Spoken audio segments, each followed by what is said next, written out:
Con toda la persona que está en esta sesión de clase el día de hoy. Es un gusto poder saludarlos a cada uno de ustedes que se encuentran aquí conectados en esta sesión de clase. Un saludo para cada uno de ustedes, estimados doctores. ¿Qué tal? A ver, me confirman en el chat si me pueden escuchar bien también, por favor, a efecto de que no tengamos pues, ningún tipo de inconveniente. Ustedes, estimados doctores, me empiezan a comentar por el chat si me pueden escuchar correctamente. ¿Ya? ¿Muy bien? Entonces sí, me señalan que sí me logran escuchar de forma adecuada. Muy buenas noches entonces nuevamente a quienes se están conectando en esta sesión de clase del día de hoy. Vamos a irnos rápidamente a abordar. Hoy tenemos una clase, son 2 horas, quizás nos quedamos un poco más, ¿sí? ¿De acuerdo? Porque el tema es bastante interesante y es amplio. Vamos a abordar el contexto de uno de los elementos. Todos los elementos son importantes en la teoría del delito, eso no lo podemos negar, pero quizás este sea el elemento fundamental procesalmente hablando, ¿no? Porque vamos a hablar de la tipicidad y analizar la tipicidad es obviamente, tenemos cerca de 100 diapositivas, que dicho sea de paso lo vamos a repetir a través de la coordinación, para que ustedes también lo tengan, estimados participantes. ¿Ya? Nosotros sabemos que dentro del contexto, la teoría del delito, tenemos varias concepciones. Tenemos las teorías bipartitas, las teorías tripartitas, incluso se habla de las teorías pentapartitas también. Dependiendo de cada uno de estos contextos, lo que hay que señalar, por ejemplo, es que nos van a hablar de una serie de elementos del tipo penal. Dentro de los elementos del tipo penal, nosotros vamos a hablar que la teoría del delito está conformado por una serie de elementos, ¿no? Muy conocido por varios de nosotros, porque podemos tener primero, como primer elemento, la conducta, que es el comportamiento que tiene una persona al momento de realizar un comportamiento, ¿no? Esa conducta humana, porque así lo señalan, se puede dividir incluso en dos. Una conducta que se da por acción, es decir, la acción significa un hacer, pero también esa conducta puede ser una omisión, que en este caso significa un no hacer, un no realizar algo establecido en la norma, ¿no? Entonces eso viene a ser el primer elemento de la teoría del delito, precisamente la conducta, pero no solamente se analiza la conducta, doctores, sino que aparte de la conducta, por ejemplo, hay que tener que analizar otro elemento más de la teoría del delito que termina siendo muy importante, como viene a ser la tipicidad, ¿no? La tipicidad es otro elemento de la teoría del delito tan importante, tan trascendente que nosotros debemos tener en cuenta también, estimados participantes. Si nosotros vamos a empezar hablando del contexto, por ejemplo, de la tipicidad pues tiene, como lo vamos a ver en esta noche, una serie de divisiones. Se puede hablar de una tipicidad objetiva, se puede hablar de una tipicidad subjetiva, ¿no? Y eso es lo que en esta noche vamos a hablar, ¿ya? Vamos a hablar, por ejemplo, de la imputación objetiva. ¿Cuánto de nosotros habla del contexto de la imputación objetiva? Vamos a ver la trascendencia que ésta tiene procesalmente hablando, ¿no? Asimismo, hablaremos pues del dolo, hablaremos de la culpa, hablaremos de otros puntos también bastante interesantes concernentes básicamente al contexto de la teoría del delito. Doctores, después de analizar el contexto de la tipicidad, pasamos a analizar otro elemento más en la teoría del delito, que viene a ser la antijuricidad. Ahora, la antijuricidad no se analiza por sí solo, ¿ya? En la antijuricidad, ¿por qué no se analiza por sí solo? Es imposible, a pesar que a lo largo de la historia, la antijuricidad siempre se analizaba con lo que vienen a ser causas de justificación, ¿no? Reitero nuevamente, la antijuricidad no se analizaba por sí solo, sino se analizaba a través de lo que vienen a ser precisamente las causas de justificación. Un ejemplo de causa de justificación es obviamente la legítima defensa. ¿Cuántos de nosotros no he escuchado hablar de la legítima defensa, doctores? Yo creo que varios de nosotros, ¿no? Varios de nosotros han escuchado hablar de ese elemento de la antijuricidad como la existencia de causa de justificación. Después de ese análisis, uno pasa a analizar el contexto, por ejemplo, de lo que viene a ser recién la punibilidad. Y la punibilidad no es otra cosa que el reproche penal a una conducta, ¿no? Eso viene a ser la punibilidad. Se sancionan los comportamientos a través del contexto del elemento de la punibilidad. Pero ahí también resulta siendo algo bastante interesante porque la punibilidad no se analiza por sí solo. La punibilidad se analiza a través de causa de inimputabilidad, ¿no? Entonces, doctores, a ver, pregunta a la clase. ¿Cuáles vienen a ser, a todos los que se están conectando, cuáles vienen a ser, doctores, ahí en el chat, la idea es que la clase sea interactiva, entonces, cuáles vienen a ser los elementos de la teoría del delito? A ver, reitero nuevamente, ustedes tienen el chat, doctores, y me van señalando los elementos de la teoría del delito. ¿Cuáles vendrán a ser entonces los elementos? ¿Cuál es el primer elemento de la teoría del delito, doctores? A ver, ¿cuál vendrá a ser el primer elemento de la teoría del delito? Vamos, muy bien, empezaríamos con el análisis de la conducta, ¿ya? Perfecto, vamos, doctores, perfecto, empezamos con la conducta, como primer elemento de la teoría del delito, ¿no? La conducta. Habremos dicho que después de la conducta se puede dar de dos maneras. Una conducta comisiva y una conducta omisiva. No nos olvidemos, doctores. La conducta se puede dar de dos maneras, reitero nuevamente, una conducta comisiva y una conducta omisiva, ¿ya? Tengamos en cuenta entonces ese punto importante. Después del análisis de este elemento, que es la conducta, ¿cuál vendrá a ser el análisis del otro elemento más, doctores? Vamos, después que hemos analizado ese elemento de la teoría del delito, que es la conducta, ¿cuál vendrá a ser el análisis del otro elemento más?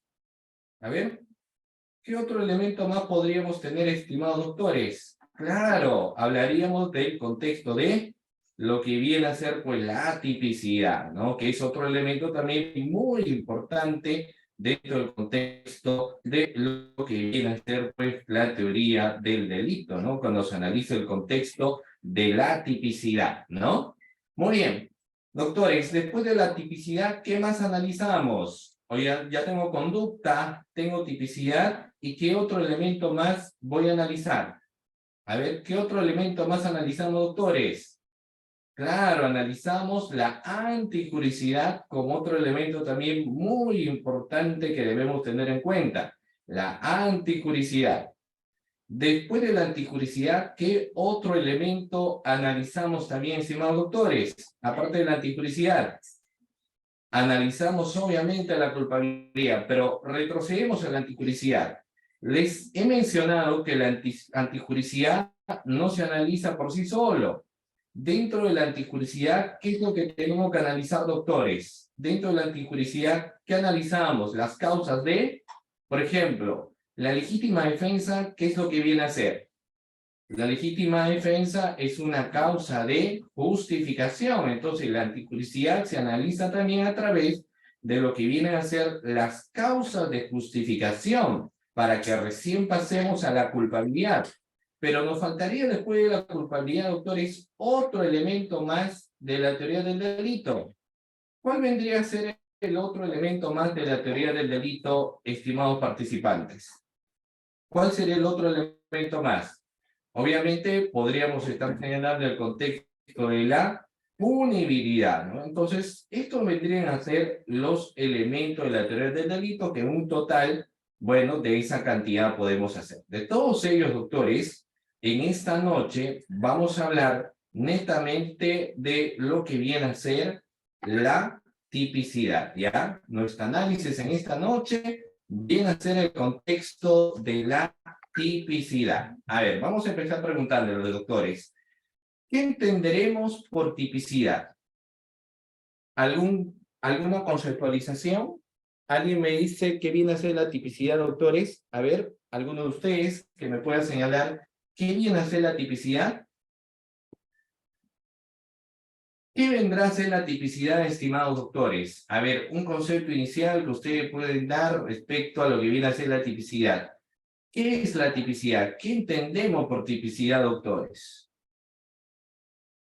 Es un elemento, como les señalo, muy pero muy interesante que nosotros debemos tener en cuenta, pero ¿qué se entiende en sí por lo que viene a ser la tipicidad? ¿Algún concepto que ustedes puedan tener, doctores, respecto a ello? ¿Qué vendrá a ser la tipicidad? A ver, alguna concepción, alguna idea respecto a lo que viene a ser la tipicidad, lo vamos a empezar a señalar a continuación, ¿ya? Mucha atención. Muy bien. Acá los puedo leer porque ustedes me van dando respuestas, obviamente. Excelentes felicitaciones a quienes están participando, porque cuando hablamos de la tipicidad me dicen, no, la adecuación de la conducta al tipo penal. Es el encuadernamiento de la conducta al tipo penal. La acción humana viola una norma, lo dice. La tipicidad es una conducta, es una descripción abstracta de la conducta prohibitiva, es un resultado de verificación. Muy bien, perfecto, excelente. Felicitaciones a quienes están participando en esta sesión de clase del día de hoy. Antes de hablar, doctores, de la tipicidad, primero hay que ir señalando un poco el contexto de la historia de la tipicidad, ¿ya? ¿Cómo nació la tipicidad? Vamos a ver, porque esto es importante, ¿no? Miren, la historia de la tipicidad comienza como la historia del tipo. Así empezó en una descripción, ¿no? La tipicidad comienza como la historia del tipo. En Alemania, ustedes saben que Alemania es la cuna del derecho, por eso es que muchas personas quieren estudiar alemán precisamente para irse a Alemania, y ahí es la fuente precisamente del derecho penal. En Alemania nace la fuente de lo que viene a ser el derecho penal. Entonces, en Alemania, a finales del siglo XIX, se consideraba al tipo como la unión de aquellos caracteres que integran al delito, incluyen elementos como el dolo. Nosotros ya sabemos pues, que el dolo no es otra cosa que la conciencia y voluntad que tiene una persona para dañar un bien jurídico tutelado. Entonces, el contexto de tipicidad comienza en Alemania a finales del siglo XIX. Y reitero nuevamente, se consideraba al tipo como la unión de aquellos caracteres que integran al delito, ¿no? Para inicios del siglo XX sucede la primera fase de la evolución del término tipo, porque la tipicidad, reitero nuevamente, no empezó con esa descripción que hoy en día lo tenemos como tipicidad, sino que empezó como tipo, ¿no? Entonces, la primera fase de evolución del término tipo, que en este caso es la llamada doctrina de Berlin, la cual considera que el tipo no es otra cosa más que una descripción. El tipo es una descripción. Jiménez de Aswad denomina esta fase como la fase de la independencia, es decir, el delito tiene que tener una descripción típica, doctores. Por ejemplo, el artículo 106 nos habla del homicidio simple, ¿no? El artículo 106 de nuestro ordenamiento jurídico nos habla del homicidio simple, pero ese homicidio simple, doctores, del artículo 106 tiene una descripción. Por ejemplo, ¿cuál es la descripción del artículo 106? El que mata a otro. Entonces, el que mata a otro es la descripción. Eso viene a ser el tipo. A inicio del siglo XX se decía entonces que el tipo no es otra cosa que la descripción de la conducta. Obviamente una conducta humana. Si yo analizo, por ejemplo, otro delito, el artículo 384 del Código Penal me habla de la figura del delito de colusión. Nosotros sabemos que el delito de colusión es un tipo penal de encuentro y la descripción nos señala el funcionario servidor público que en razón de su cargo participa directa o indirectamente en los procesos de contratación o adquisición de bienes, obras, servicios, concesiones o cualquier otro tipo de operación a cargo del Estado, concerta con los interesados para defraudar al Estado. Esa descripción del artículo 384 es el tipo. Entonces, en la evolución o la historia de la tipicidad, nació como un concepto como tipo penal. Y el tipo penal, doctores, no era otra cosa que la descripción. Por eso decía muy bien, si ese comportamiento va a ser considerado delictuoso, entonces quiero que me digas cuál es la descripción del tipo penal, ¿no? La descripción del tipo penal. Y eso sucede pues a diario, ¿no? Hay personas que a un funcionario público, por ejemplo, un alcalde, un gobernador regional, un ministro o incluso un presidente de la República, lo pueden tildar de corrupto, ¿no? Entonces uno dice, no, él es un corrupto. Y luego la pregunta sería, pues bueno, si usted me dice que es un corrupto, dígame cuál es la descripción de su conducta, ¿no? Usted dice que es corrupto, pero ¿cuál es, qué hizo, qué realizó? Entonces, lo que pide, por ejemplo, ahí el legislador es que me des una descripción de la conducta, precisamente para ver si esto se encasilla o no en un tipo penal en concreto. Y ahora, algo bastante interesante, miren, a menudo nosotros vamos haciendo subsunciones en un tipo penal en concreto, diariamente. O sea, por eso decimos que analizar parte general del derecho no solamente viene a ser una exquisitez dogmática, sino que es un tema que tiene repercusiones prácticas. Y les voy a comentar, a continuación, todos ustedes van a hacer el papel de fiscales, todos. Yo les voy a dar algunos hechos y ustedes me van a señalar, obviamente, indiciariamente, en qué tipo penal se podrá subsumir este comportamiento, ¿no? Fíjense ustedes, vamos. ¿Qué pasaría a ti como fiscal, como funcionario, como titular del ejercicio de la acción penal, como defensor de la legalidad? Te llega el siguiente caso. Pepe está denunciando a José porque José habría sustraído su billetera, su laptop, ¿no? Su monedero que ha dejado en una banqueta. Él lo dejó, se fue a comprar unos helados, cuando regresó ya no estaban ninguno de sus bienes. Esos son los hechos que él está denunciando, ¿no? Entonces, la pregunta, por ejemplo, en ese caso, doctor, es saber ¿en qué delito o en qué tipo podríamos subsumir estos hechos? ¿Por qué? Porque obviamente la descripción que me dice en la denuncia es, no, lo que pasa es que yo, Pepito, sindico a José porque a mí me han comentado y hay unos videos donde se observa que José se ha llevado pues mi laptop, mi monedero, ¿no? Entonces lo que él está haciendo es una descripción. Y obviamente nosotros tendríamos que ver cómo esos hechos se subsumen en un tipo penal. Y en este caso, como ustedes muy bien lo dicen, estaríamos subsumiendo estos hechos en el tipo penal de hurto simple, por ejemplo, ¿no? Hurto simple. Ahora, vayamos a lo siguiente, otro hecho. Acá yo tengo al mismo José, ¿no? En este caso a Pepito. Pepito dice, yo estaba saliendo de mis clases, ¿no? Después de terminar mis clases universitarios, estaba caminando para tomar mi taxi y de repente apareció pues una moto lineal, dos sujetos, ¿no? Ambos sujetos ahí pues con el casco, uno de ellos bajó de la movilidad, me apuntó con un arma y me quitó mi mochila, ¿no? Entonces, por ejemplo, estos son los hechos que te llegan por escrito, ¿no? Entonces, aquí el fiscal tendrá que analizar, o ustedes me dirán, estos hechos, ¿en qué tipo penal podrá subsumirse, ¿no? Entonces, obviamente, como ustedes lo señalan, acá estaríamos ante un delito de robo, ¿no? Porque el robo, ustedes saben que la descripción del tipo penal, porque ahí vamos obviamente con el análisis de la descripción del tipo penal, nos dice que debe existir violencia o amenaza. Posiblemente acá no existe violencia porque para que existe violencia hay que golpear pues a una persona, ¿no? Darle puñetes, coscorrones, patadas, puntapié, todo ello viene a ser obviamente un comportamiento violento.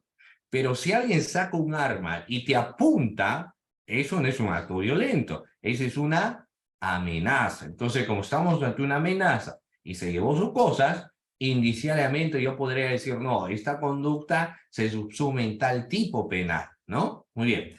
Otro caso más, doctores, vamos, otro caso más que les voy a señalar. Miren, ¿qué sucedería si a ti también te llega un caso, pero aquí ya es producto del informe que realiza la Unidad de Inteligencia Financiera? Llámese en este caso la UIF, ¿no? La UIF te pasa un informe y te dice, aquí hemos observado movimientos sospechosos. Hay movimientos sospechosos. ¿Movimientos sospechosos de quién? De Pepito. Aparte de eso, Pepito es una persona que tiene como ingreso mensual la suma de 2.000 soles, pero ya se ha comprado pues departamentos, ya se ha comprado casas de playa, o sea, se ha comprado varias cosas, doctores. Entonces, fíjense ustedes, esos hechos, ¿en qué tipo penal, así como les estoy contando, ¿no? ¿En qué tipo penal podríamos describir? Obviamente estaríamos ante qué delito, doctores, porque si me viene a mí un informe de la UIF, es decir, de la Unidad de Inteligencia Financiera, donde ven los movimientos sospechosos provenientes de lavado de activos o financiamiento al terrorismo, y aparte de ello yo veo que Pepito no puede justificar y evidencio la existencia de un desbalance patrimonial, entonces yo digo que aquí seguramente hay lavado de activos, ¿no? Esto es el lavado de activos. Otro caso más. Aquí tengo a unos padres que van desesperados, ¿no? Otro caso, ojo, mucha atención. Otro caso, unos padres que van desesperados al Ministerio Público y dicen, queremos denunciar a la pareja de mi hija, ¿no? ¿Por qué? Porque este señor, este tipo ha matado a mi hija. Este tipo era un enfermizo, era un celoso, ¿no? Era una persona bastante posesiva. Aparte de eso, ya han habido anteriormente denuncias que lo hemos hecho, incluso unas medidas de protección.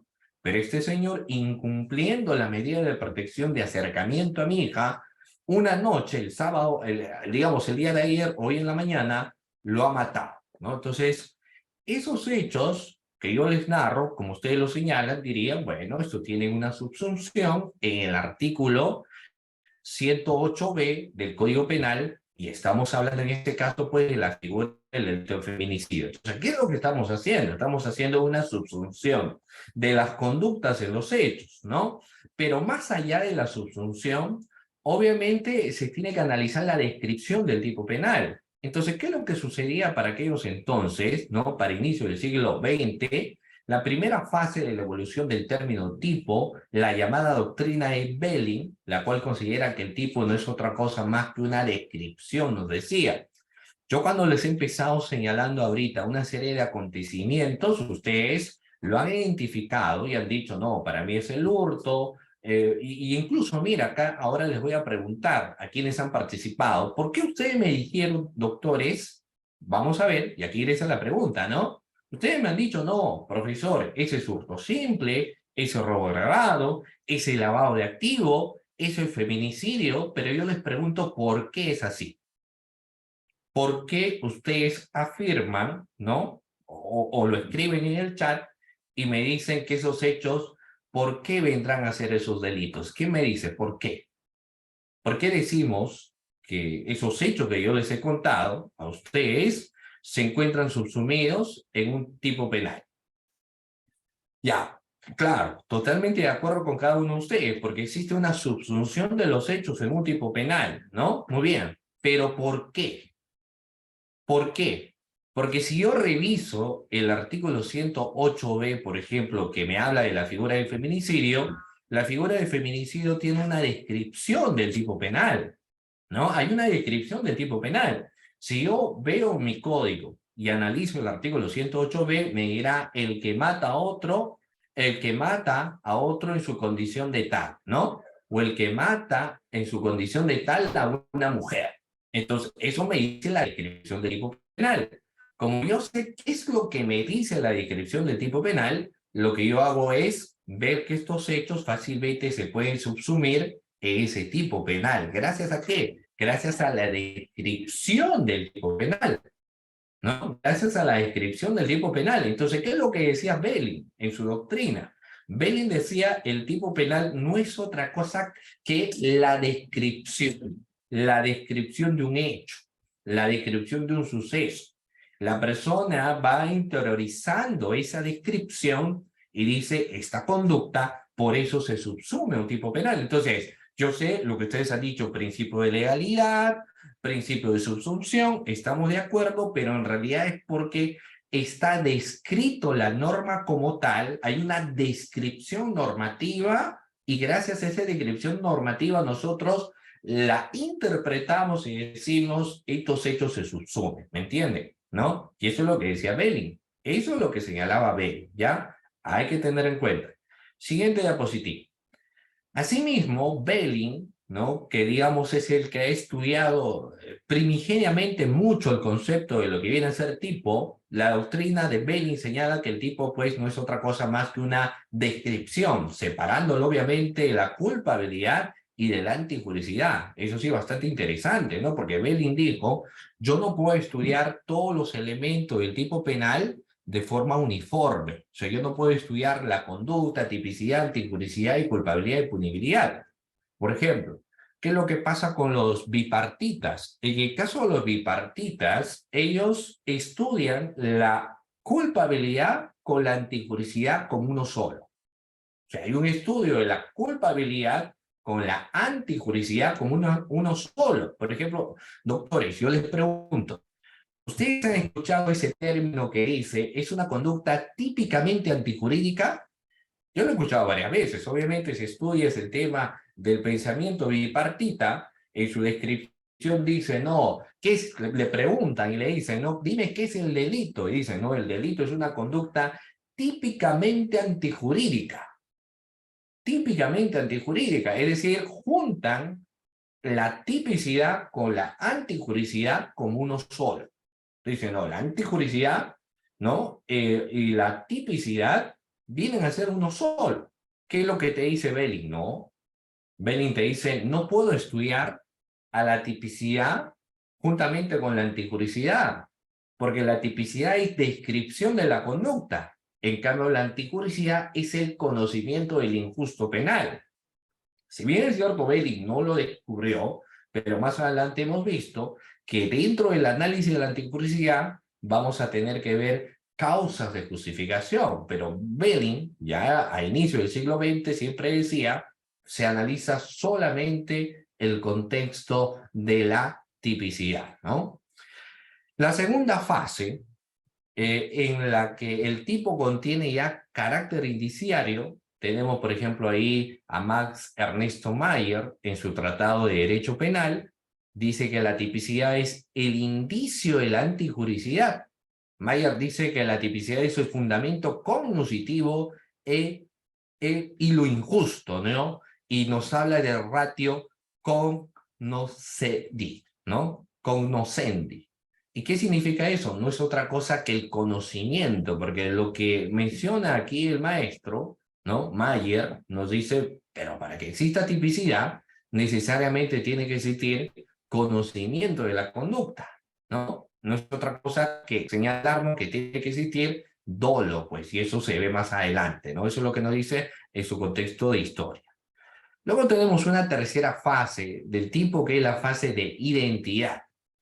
Su principal representante es el mundo Nexer, quien dice que el tipo no es una descripción de una conducta antijurídica, sino la razón de ser de ella o su fundamento. El ratio essendi, nos dice, es decir, tiene que ser una descripción de un comportamiento que ponga en peligro o lesione un bien jurídico tutelado. O sea, a ver, en buen cristiano nos dice que no toda conducta de una persona necesariamente genera lesiones a bienes jurídicos tutelados. Por ejemplo, vamos a ver, ¿no? Miren, pregunta también a la clase. Vamos, doctores. La pregunta es la siguiente. La pregunta es la siguiente. Miren, ¿cuáles son los bienes jurídicos tutelados que protegen nuestro derecho penal? Por ejemplo, si una persona mata a otra, ¿qué bien jurídico tutelado se está lesionando? Tenemos a un sujeto activo que a quemarropa mata a una persona, entonces hay una lesión, obviamente, a un bien jurídico tutelado. ¿Cuál es ese bien jurídico tutelado? Pues la vida humana independiente, hay una lesión al bien jurídico tutelado, la vida humana independiente. Tenemos una persona que está saliendo de la discoteca y viene una persona con intención de agredirle, le da golpe, pues no, le da puñetes en la cara, en la cabeza, en la nariz, puntapiés, y lo deja pues con cerca de 15 días de descanso médico. Ahí vamos a ver. ¿Cuál es el bien jurídico tutelado, doctores, en ese caso en particular en protección? ¿Cuál es el bien jurídico tutelado que se ha dañado, por ejemplo? ¿No? El bien jurídico tutelado es la integridad física pues, de una persona, ¿no? La integridad física de una persona, porque claro, la golpe, nadie puede venir y agredirte así, ¿no? Eso no está permitido, no puede ser, ¿correcto? Pero entonces el bien jurídico tutelado que se lesionó viene a ser la integridad física. ¿Qué es lo que sucede? Otro caso también, una señorita conoce a un joven, el joven dolosamente pone una sustancia prohibida en el vaso de la señorita, quien ingiere esta bebida y empieza a darle la cabeza vuelta, ¿no? Se queda inconsciente y esta persona la ultraja, ¿no? La viola. ¿Cuál es el bien jurídico tutelado que se ha tenido a bien de dañar la integridad sexual? ¿Cierto? Ahora, y si fuera menor de edad, ¿cuál es el bien jurídico tutelado que se lesionó? Claro, porque si es una persona de 18 hacia arriba, entonces el bien jurídico tutelado que se lesionó es, pues obviamente, la integridad sexual, pero si es una persona menor de edad, entonces el bien jurídico tutelado que se lesionó es la indemnidad sexual, ¿no? De una persona. Ahora, hablemos de los contextos funcionariales. En el caso de los delitos de función, ¿qué es lo que suele suceder, no? Si el funcionario público realiza una conducta a través del cual, por ejemplo, se apropia los caudales de una institución del Estado o se concerta con los interesados para defraudar al Estado. En los delitos de función, doctores, ¿cuál es el bien jurídico tutelado que se protege? Reitero nuevamente, en los delitos de función, ¿cuál vendrá a ser el bien jurídico tutelado en protección? Ya usted muy bien me ha respondido, me ha dicho cada uno de ellos, pero en el caso de los delitos contra la administración pública, el bien jurídico tutelado es el correcto funcionamiento de la administración pública. Entonces, no es solamente la administración pública, sino es el correcto funcionamiento de la administración pública como bien jurídico tutelado. Pero entonces podemos ver que de una u otra forma, ese tipo de comportamientos, es decir, esta descripción de conducta, es subsumida en tipos penales porque se va lesionando bienes jurídicos tutelados o se va poniendo en peligro, por ejemplo, los bienes jurídicos tutelados. Pero, ¿qué pasaría si una persona dice, por ejemplo, quiero denunciar porque mi esposo es una persona que no me satisface, ¿no? Es decir, yo me siento insatisfecho y por ende quiero denunciar a mi esposo penalmente. Ello vendrá a ser un hecho delictuoso, doctores, o cuando la persona, por ejemplo, dice, no, yo quiero denunciar al alcalde por corrupto, y luego dice, pero dígame cuál es el hecho de corrupción. Y te dice, no, lo que pasa es que el alcalde es una persona bastante creída, es una persona sobrada, es petulante, y aparte de eso tiene varias mujeres, ¿no? Entonces, por ejemplo, esos hechos no tienen subsunción en un tipo penal. Ahora, el tema del nepotismo puede ser un indicio, pero de un delito sin función. Entonces, ¿a dónde queremos llegar? Que el mundo Metzger lo que nos señala es lo siguiente, ¿no? De que no será cualquier descripción también. O sea, no es que cualquier conducta que realiza una persona necesariamente va a tener un reproche de punibilidad, ¿no? O sea, no todo comportamiento es delito, sino que solamente será delito aquellas conductas que se subsumen en un determinado tipo penal. Es más, incluso por el principio de legalidad las exigencias son mayores, porque lo que nos dice el principio de legalidad es que ninguna persona, nadie, va a ser ni procesada ni sentenciada si su conducta, es decir, su comportamiento, no se encuentra subsumido como tal en un determinado tipo penal, ¿no? Entonces, si mi conducta no está en mi código, es un hecho atípico. O sea, no hay delito, pues, ¿cierto? Tiene que haber solo y solo si mi conducta se encuentra subsumido en un determinado tipo penal, entonces hablaremos del contexto de la tipicidad, no señala, ¿ya? Eso hay que tener en cuenta, ¿ya? Muy bien. Vayamos. Hay algo bastante importante entonces señalar también, y aquí vamos a pasar a lo siguiente, como ustedes lo han mencionado y lo hemos estado también analizando, que cuando vemos el contexto de tipicidad, no es otra cosa que adecuar la conducta a un determinado tipo penal, pero no dejando de lado el principio de legalidad. Ahora, bajo el imperio del principio de legalidad, no todas las conductas son universalmente uniformes. Lo que es delito en el Perú puede ser que en otro país no sea delito. O lo que es delito, por ejemplo, en otros países, en el Perú posiblemente no sea delito. Hay determinadas conductas que en algunos países, en el reproche de la punibilidad, es, por ejemplo, pena de muerte. En el caso peruano, solo tenemos establecido la pena de muerte en el caso de terrorismo y traición a la patria, ¿no? Entonces, la conducta que se va a adecuar en un tipo no es universal, sino es que es parcial, depende del país donde uno se encuentra también. Ahora, en la adecuación de la conducta, entonces vamos a ver que un comportamiento tiene que subsumirse en un tipo penal para que sea delito. Porque pueden haber diferentes situaciones donde el comportamiento también no se logre adecuar a un determinado tipo penal.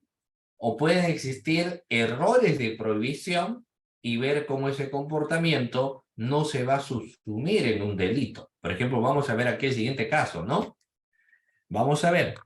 Y en cierta medida, por eso luego le voy a explicar también cómo algunos tratadistas lo que dicen es que el contexto también de la tipicidad se tiene que analizar con enfoque de antijuricidad. Y lo vamos a explicar por qué. Vamos a ver, miren, ¿ah? Eh, Imagínate, estimados doctores, que ustedes estén saliendo de una capacitación, ¿no? Aparte que se capacitan, obviamente también portan arma, tienen licencia para portar arma, y ustedes están saliendo pues lo más tranquilo, ¿no? Para tomar ahí su taxi o irse a su camioneta y derrumbarse a su casa. Y de repente aparecen dos delincuentes con, eh, con cada uno de ellos con su pasamontaña, sacan un arma, te apuntan, te dan un disparo en el pie y el otro te apunta al pecho. ¿Qué es lo que en ese caso uno podría hacer, doctores? Lo disparan, ¿no? ¿Cierto? Si ha disparado a esta persona, a quien previamente le hirió, entonces vamos a ver que existe primero, y esta persona a consecuencia de ese disparo muere, entonces tendremos primero una lesión irreparable al bien jurídico tutelado que es la vida. O sea, mataste a otra persona, sí, eso no se puede cambiar. Mataste a otra persona. Lesionaste es un bien jurídico tutelado. Esa conducta que tú realizaste, y ahí vamos a ver, ¿no? Esa conducta, doctores, de matar a alguien, ¿viene a ser una conducta típica o es una causa de justificación? ¿Qué opinión tienen, doctores? Porque, claro, ¿no? O sea, nosotros sabemos que si alguien viene a agredirnos, nos dispara, ¿cierto? Y nosotros, pues, lo que hacemos es repeler ese ataque y también lo disparamos, entonces, gracias a ello, salvamos nuestra vida. Pero la pregunta es, ¿no? Ese accionar que hemos realizado viene a ser, cuando el fiscal, por ejemplo, te abre una investigación, te tendrá que archivar por atipicidad o te archiva por una causa de justificación. ¿Qué opina? A ver, vamos.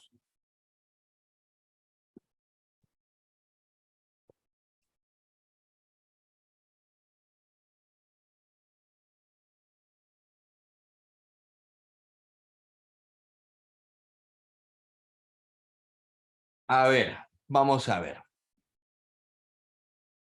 A ver, vamos a ver qué es lo que me dicen ustedes. Recuerden que estamos en una clase interactiva. Acá ustedes también están teniendo participación. Muy bien, me dice, sabemos que es legítima defensa, ¿no?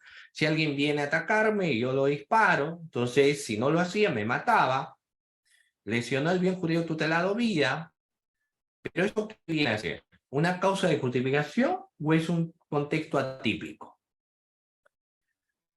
Vamos a ver. Ustedes me dicen que es una causa de justificación, ¿cierto? Es una causa de justificación. Ok, pero si ustedes me dicen que es una causa de justificación, entonces la conducta de matar a alguien es típica.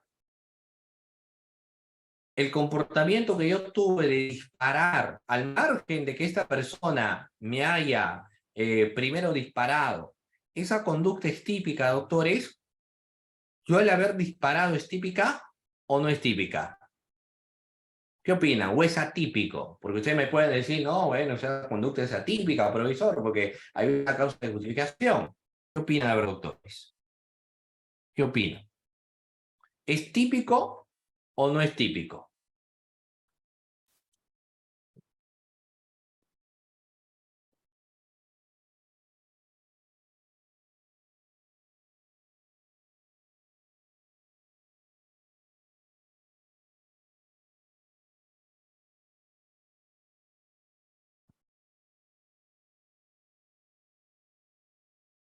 Ok, típico, ¿no? Algunos de ustedes me dicen, no, ese es un comportamiento atípico, ¿no? Es típico, doctores. Es un comportamiento típico, ¿no? Es un comportamiento típico, ¿o me equivoco? Es un comportamiento típico porque el hecho de haber agarrado un arma y disparar a una persona, has tenido dominio de la acción, no podrías haber disparado, pero lo hiciste, entonces es una conducta típica. ¿Existe un reproche de punibilidad? Bueno, eso es lo que hay que ver, pero lo que vamos a ver es que si esa conducta es típica, se cumpliría el elemento de la tipicidad, pero como hemos dicho, no se analiza, pues, se analizan todos los elementos en conjunto. Entonces, tenemos cumplimiento de la conducta, se cumple la tipicidad, pero luego se analiza la antijuricidad y la antijuricidad también se cumple. Pero lo que pasa es que luego ingresa las causas de justificación.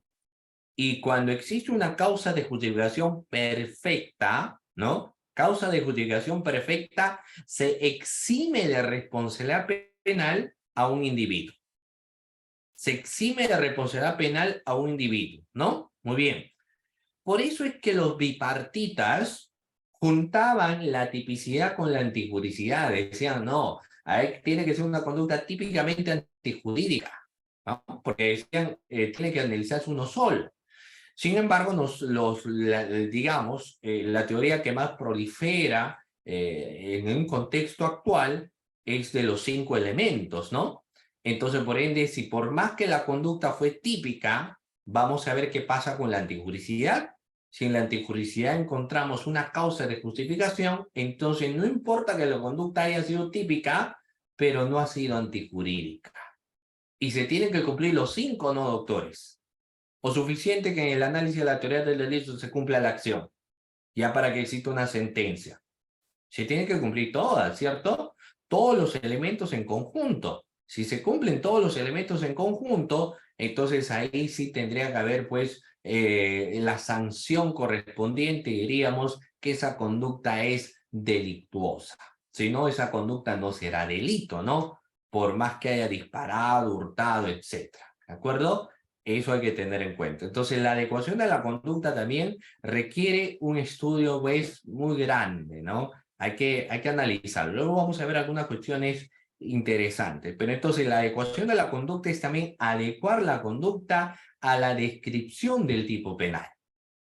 Adecuar la conducta a la descripción del tipo penal, autónomamente. Luego veremos si pasa o no el bastión precisamente de la antijuricidad. Pero estamos en tipicidad, ¿ya? Muy bien. La tipicidad, doctores, nunca marcha solo. La tipicidad siempre va a ir de la mano de la ley, ¿ya? Y eso hace referencia al principio de legalidad. O sea, la tipicidad, reitero nuevamente, no camina solo, sino que la tipicidad camina amparado de la ley. Tiene que haber una ley, obviamente, que respalde, que asiente, que señale la conducta, el comportamiento, etcétera. Tiene que haber la ley. Ese es el principio de legalidad. Y el principio de legalidad no está complicado porque en su momento también juntamente con ustedes lo hemos señalado, lo que hace referencia es que ninguna persona, por ejemplo, será ni procesada ni sentenciada si al momento de la comisión de un hecho delictuoso su comportamiento no se encuentra establecido como delito dentro de lo que viene a ser pues una norma legal, ¿no? Eso también hay que tener en cuenta. Entonces, por ende, la tipicidad siempre va de la mano con la ley, ¿ok? Muy bien. Ahora, ¿qué sucede? Pregunta también a la clase. Si la conducta no se adecua al tipo penal. Por ejemplo, ¿no? En el caso que yo les estaba señalando, o un nuevo caso les digo, una persona llega tarde al trabajo y como llegó tarde al trabajo, lo denuncian penalmente por incumplimiento de función, delito de corrupción, ¿no? Pero luego uno evidencia que el hecho de llegar tarde no se subsume en una descripción de un tipo, es decir, no se subsume en un delito. Si no se subsume en un delito, esa conducta no es típica, sino será una conducta atípica. Será una conducta atípica, ¿cierto, doctores? Claro, será una conducta típica. Muy bien, hay que tener en cuenta. Otro aspecto importante también que hay que señalar, miren, ¿Qué sucedería si, digamos, en un encuentro íntimo, su pareja, la dama le dice al caballero, golpéame, ¿no? Pégame, le dice. ¿Ya? Entonces, bueno, él cumple ello, le golpea, pero luego le denuncia por violación, ¿no? Por ejemplo, esa conducta no devendrá en ser típica tampoco, porque claro, existe una causa de justificación, pero aparte de la causa de justificación, veremos que esa conducta no se subsume al artículo 170 del Código Penal, ¿no? Entonces, será atípica esa conducta. Entonces, no todo comportamiento necesariamente se subsume en un delito, sino que muchas conductas debieren ser atípicas, ¿ya? Tengamos en cuenta ello. Sigamos. Ahora ingresa algo bastante interesante. Primero yo les voy a preguntar a ustedes y luego vamos a hacer la aclaración correspondiente. ¿De acuerdo? Muy bien. Vayamos, doctores. Miren, ¿qué diferencia, ojo, qué diferencia encontramos, doctores, entre tipicidad, tipificación y tipo? A ver, reitero nuevamente mi pregunta, ¿no? ¿Qué diferencia, doctores, encontramos entre tipicidad, tipificación y tipo? A ver, ¿quién me dice, doctores? A ver, voluntarios que puedan levantar la mano, excelente, ¿no? No sé si sea voluntario, si me diga profesor, yo le voy a señalar la diferencia entre tipicidad, tipificación y tipo. Para empezar, ¿será lo mismo, doctores? ¿Será lo mismo o es diferente? Ya, partamos de lo básico, ¿no? De lo básico siempre. ¿Es igual o es diferente hablar de tipicidad, tipificación o tipo? ¿No? Obviamente es diferente, ¿cierto? Y distinto, no es lo mismo, son cosas totalmente distintas, son cosas totalmente diferentes, ¿ya? A menos que alguno de ustedes me diga, no, profesor, para mí todos son iguales. Bueno, habría que escuchar porque se señala que es igual, porque existen varias posturas, doctores, varias posturas. Posiblemente para algunos sea, todos encajan en el cuadro de la tipicidad y suficiente, todos son iguales, ¿no? Pero vamos a ver que aquí existe pues una diferenciación entre cada una de estas conceptualizaciones. No es lo mismo la tipicidad que la tipificación y que el tipo penal, obviamente, son cosas totalmente diferentes, ¿ya? Empecemos hablando sobre el tipo penal, ¿no? El tipo penal.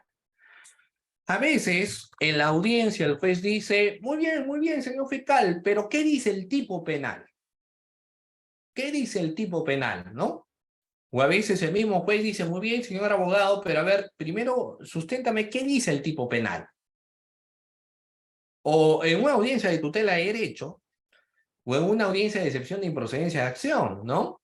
Donde, por ejemplo, el abogado defensor dice, no, acá estamos ante un hecho que es atípico, ¿no? Ante un hecho que es atípico. Entonces el juez le dice, a ver, un momentito, señor abogado, pero a ver, a lectura, o yo voy a hacer lectura de lo que dice el tipo penal, ¿no? ¿Qué es el tipo penal entonces, doctores? Muy bien. ¿Qué es el tipo penal? Acá tengo alguna conceptualización. Cuando me dicen tipicidad y la adecuación de la conducta al tipo penal es la conducta, reproche del delito, tipificación debe estar en el Código Penal, ¿no? Muy bien, ¿qué es el tipo penal? A ver, vamos.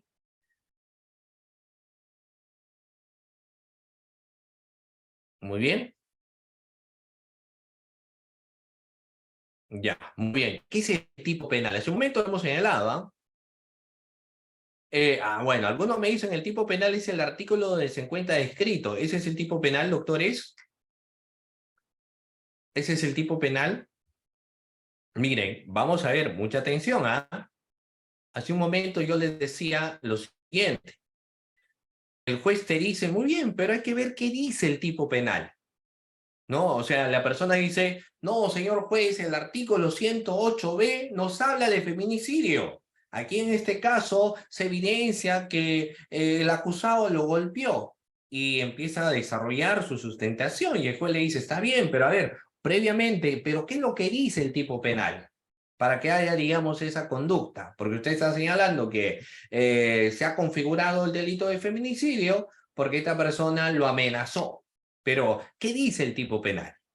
El tipo penal, doctores, es la descripción, uno de ustedes lo ha dicho muy bien, ¿eh? Descripción taxativa de la conducta prohibida establecida en una norma. Esa es, doctores, el tipo penal, la descripción, ¿ok? Eso viene a ser el tipo penal, la descripción del tipo, la descripción del delito. Por ejemplo, pregunta sencilla, ¿eh? El artículo 108b. Ya, yo tengo el artículo, yo sé que en su rotulado de arriba dice feminicidio, pero ¿cuál será el tipo penal, doctor, en el artículo 108b? ¿Quién me dice? ¿Cuál es el tipo penal? La descripción, pues, cuando me dice, ¿no? Será reprimido con pena privativa de libertad de tantos años el que mata a una mujer en su condición de tal. Muy bien la doctora Ingrid, claro. Cuando me dice el que mata a una mujer por su condición de tal, ese es el tipo penal. Por eso muchas veces en las audiencias la discusión está si el tipo penal se encaja o no en la conducta. Ese es el tipo, el tipo es la descripción, como alguien dijo, la descripción taxativa. Si yo te digo, por ejemplo, el artículo 106 que me habla de homicidio simple, ¿no? El artículo 106 que me habla de homicidio simple, a ver, dígame cuál es el tipo penal. O cuando el juez dice, a ver, pero señor abogado, señor fiscal, ¿qué dice el tipo penal? ¿Qué le diríamos del artículo 106? Homicidio simple, ¿no? Claro, cuando hablamos de homicidio simple, ¿cuál es el tipo penal? ¿Cuál es el tipo penal? El que mata a otro, claro, muy bien, el que mata a otro. La descripción es el tipo penal. Ustedes hemos visto, y acá vamos a ver, ¿ah? Cuando incluso hablábamos un poco de historia, para quienes recién empiezan ingresando a la clase, estábamos hablando nosotros del siglo XIX, inicio del siglo XX, y hablábamos de la doctrina de Belling. Y Belling lo que empezaba señalando es el contexto de tipo penal. Él hablaba de tipo y él decía, mira, el tipo penal no es otra cosa que la descripción, decía, de la conducta. Y ese es un bagaje de historia de la tipicidad, ¿no? Y esto se remonta, como hemos dicho, en Alemania, a finales del siglo XIX, donde Belling dijo, el tipo, o todo lo que se reprocha y está subsumido en una norma es el tipo, decía, ¿no? La unión de esos caracteres que integran el delito. Y para inicio del siglo XX es donde se da una primera evolución de ese término del tipo, donde en la doctrina de Belling dijo que el tipo no es otra cosa que la descripción de la conducta. Por eso es, doctores, que cuando nosotros empezamos viendo qué diferencia existe entre tipo, tipificación y tipicidad, se empieza hablando del tipo, porque el tipo es la descripción de la conducta, ¿no? Es la descripción de la conducta. Vayamos acá a lo siguiente. ¿Y qué vendrá a ser la tipicidad? ¿Qué es la tipicidad, doctores? Lo que hace un momento hemos estado haciendo, ¿ah? Lo que hace un momento hemos estado señalando, doctores, en el contexto de tipicidad. En la tipicidad, hace un momento yo les empezaba a preguntar, o yo les decía, ustedes van a hacer papeles fiscales y van a tener a bien de responder en qué delito se subsume. Y ustedes me decían un feminicidio, me decían homicidio simple, me decían homicidio calificado. Por ahí quizás, cuando hablamos de parricidio, doctores, cuando hablamos, por ejemplo, de colusión, de tráfico ilícito de drogas, tráfico de influencias, todo ello es la tipicidad, ¿ya? Todo ello, doctores, es la tipicidad. Muy bien, el encuadrar conductas, si bien esto es un análisis bastante amplio, pero el decir, esto es feminicidio, esto es parricidio, ¿de acuerdo? Esto es homicidio simple. Ese título es la tipicidad. Es la tipicidad, ¿ya? Por eso nos dice, la tipicidad, por otro lado, es la forma en la que se adecua el acto humano voluntario, ejecutado por el sujeto por la que es la figura, descrita por la ley como delito, ¿no? O es que nuestro ordenamiento jurídico, cuando el fiscal, por ejemplo, dice, muy bien, vamos a formular acusación contra Pedrito por el presunto delito de, robo, por el presunto delito de estafa, digamos, ¿no? O claro, cuando ya formula acusación dice por el delito de robo, por el delito de feminicidio, por el delito de hurto, por el delito de colusión.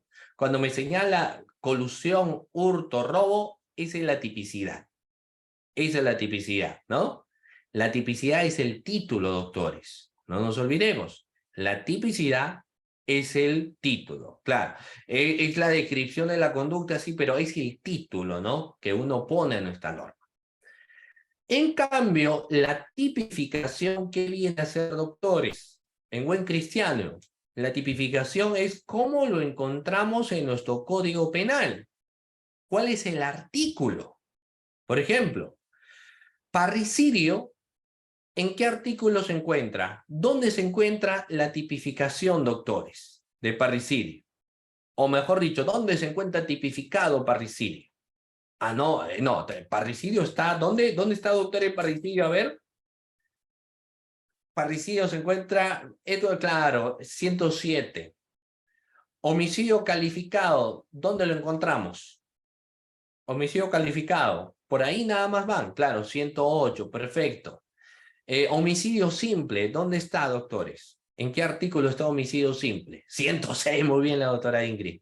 A ver, el feminicidio, ¿dónde lo tenemos? Feminicidio, ¿dónde está, doctores? ¿Dónde está feminicidio? 108B. ¿Dónde se encuentra sicariato? Sicariato, doctores, vamos. ¿Dónde se encuentra colusión? ¿Dónde se encuentra aprovechamiento indebido del cargo? ¿Dónde se encuentra peculado? Entonces ustedes me van a decir, no, artículo 384 del Código Penal, artículo 399 del Código Penal, artículo 387 del Código Penal. Entonces, el artículo, doctores, no es otra cosa que la tipificación, ¿de acuerdo? El artículo viene a ser la tipificación, ¿ok? Muy bien. ¿Todo claro hasta ahí en la diferencia entre la tipicidad, tipificación y tipo, doctores? ¿Todo bien? ¿O alguna pregunta, no? Porque ustedes dicen alguna pregunta o queremos que repitamos brevemente o todo claro, doctores. Porque la idea es que también no corramos, como les digo, hay un promedio de 80 diapositivas, pero la idea es tampoco que abarcamos y corramos sin que podamos aprender cada uno de estas partes, ¿no? ¿Todo claro? Si tienen alguna duda o si me dicen, profesor, nuevamente un repaso veloz, hacemos un repaso veloz, ¿ya? ¿Todo bien? ¿Sí? ¿Todo claro?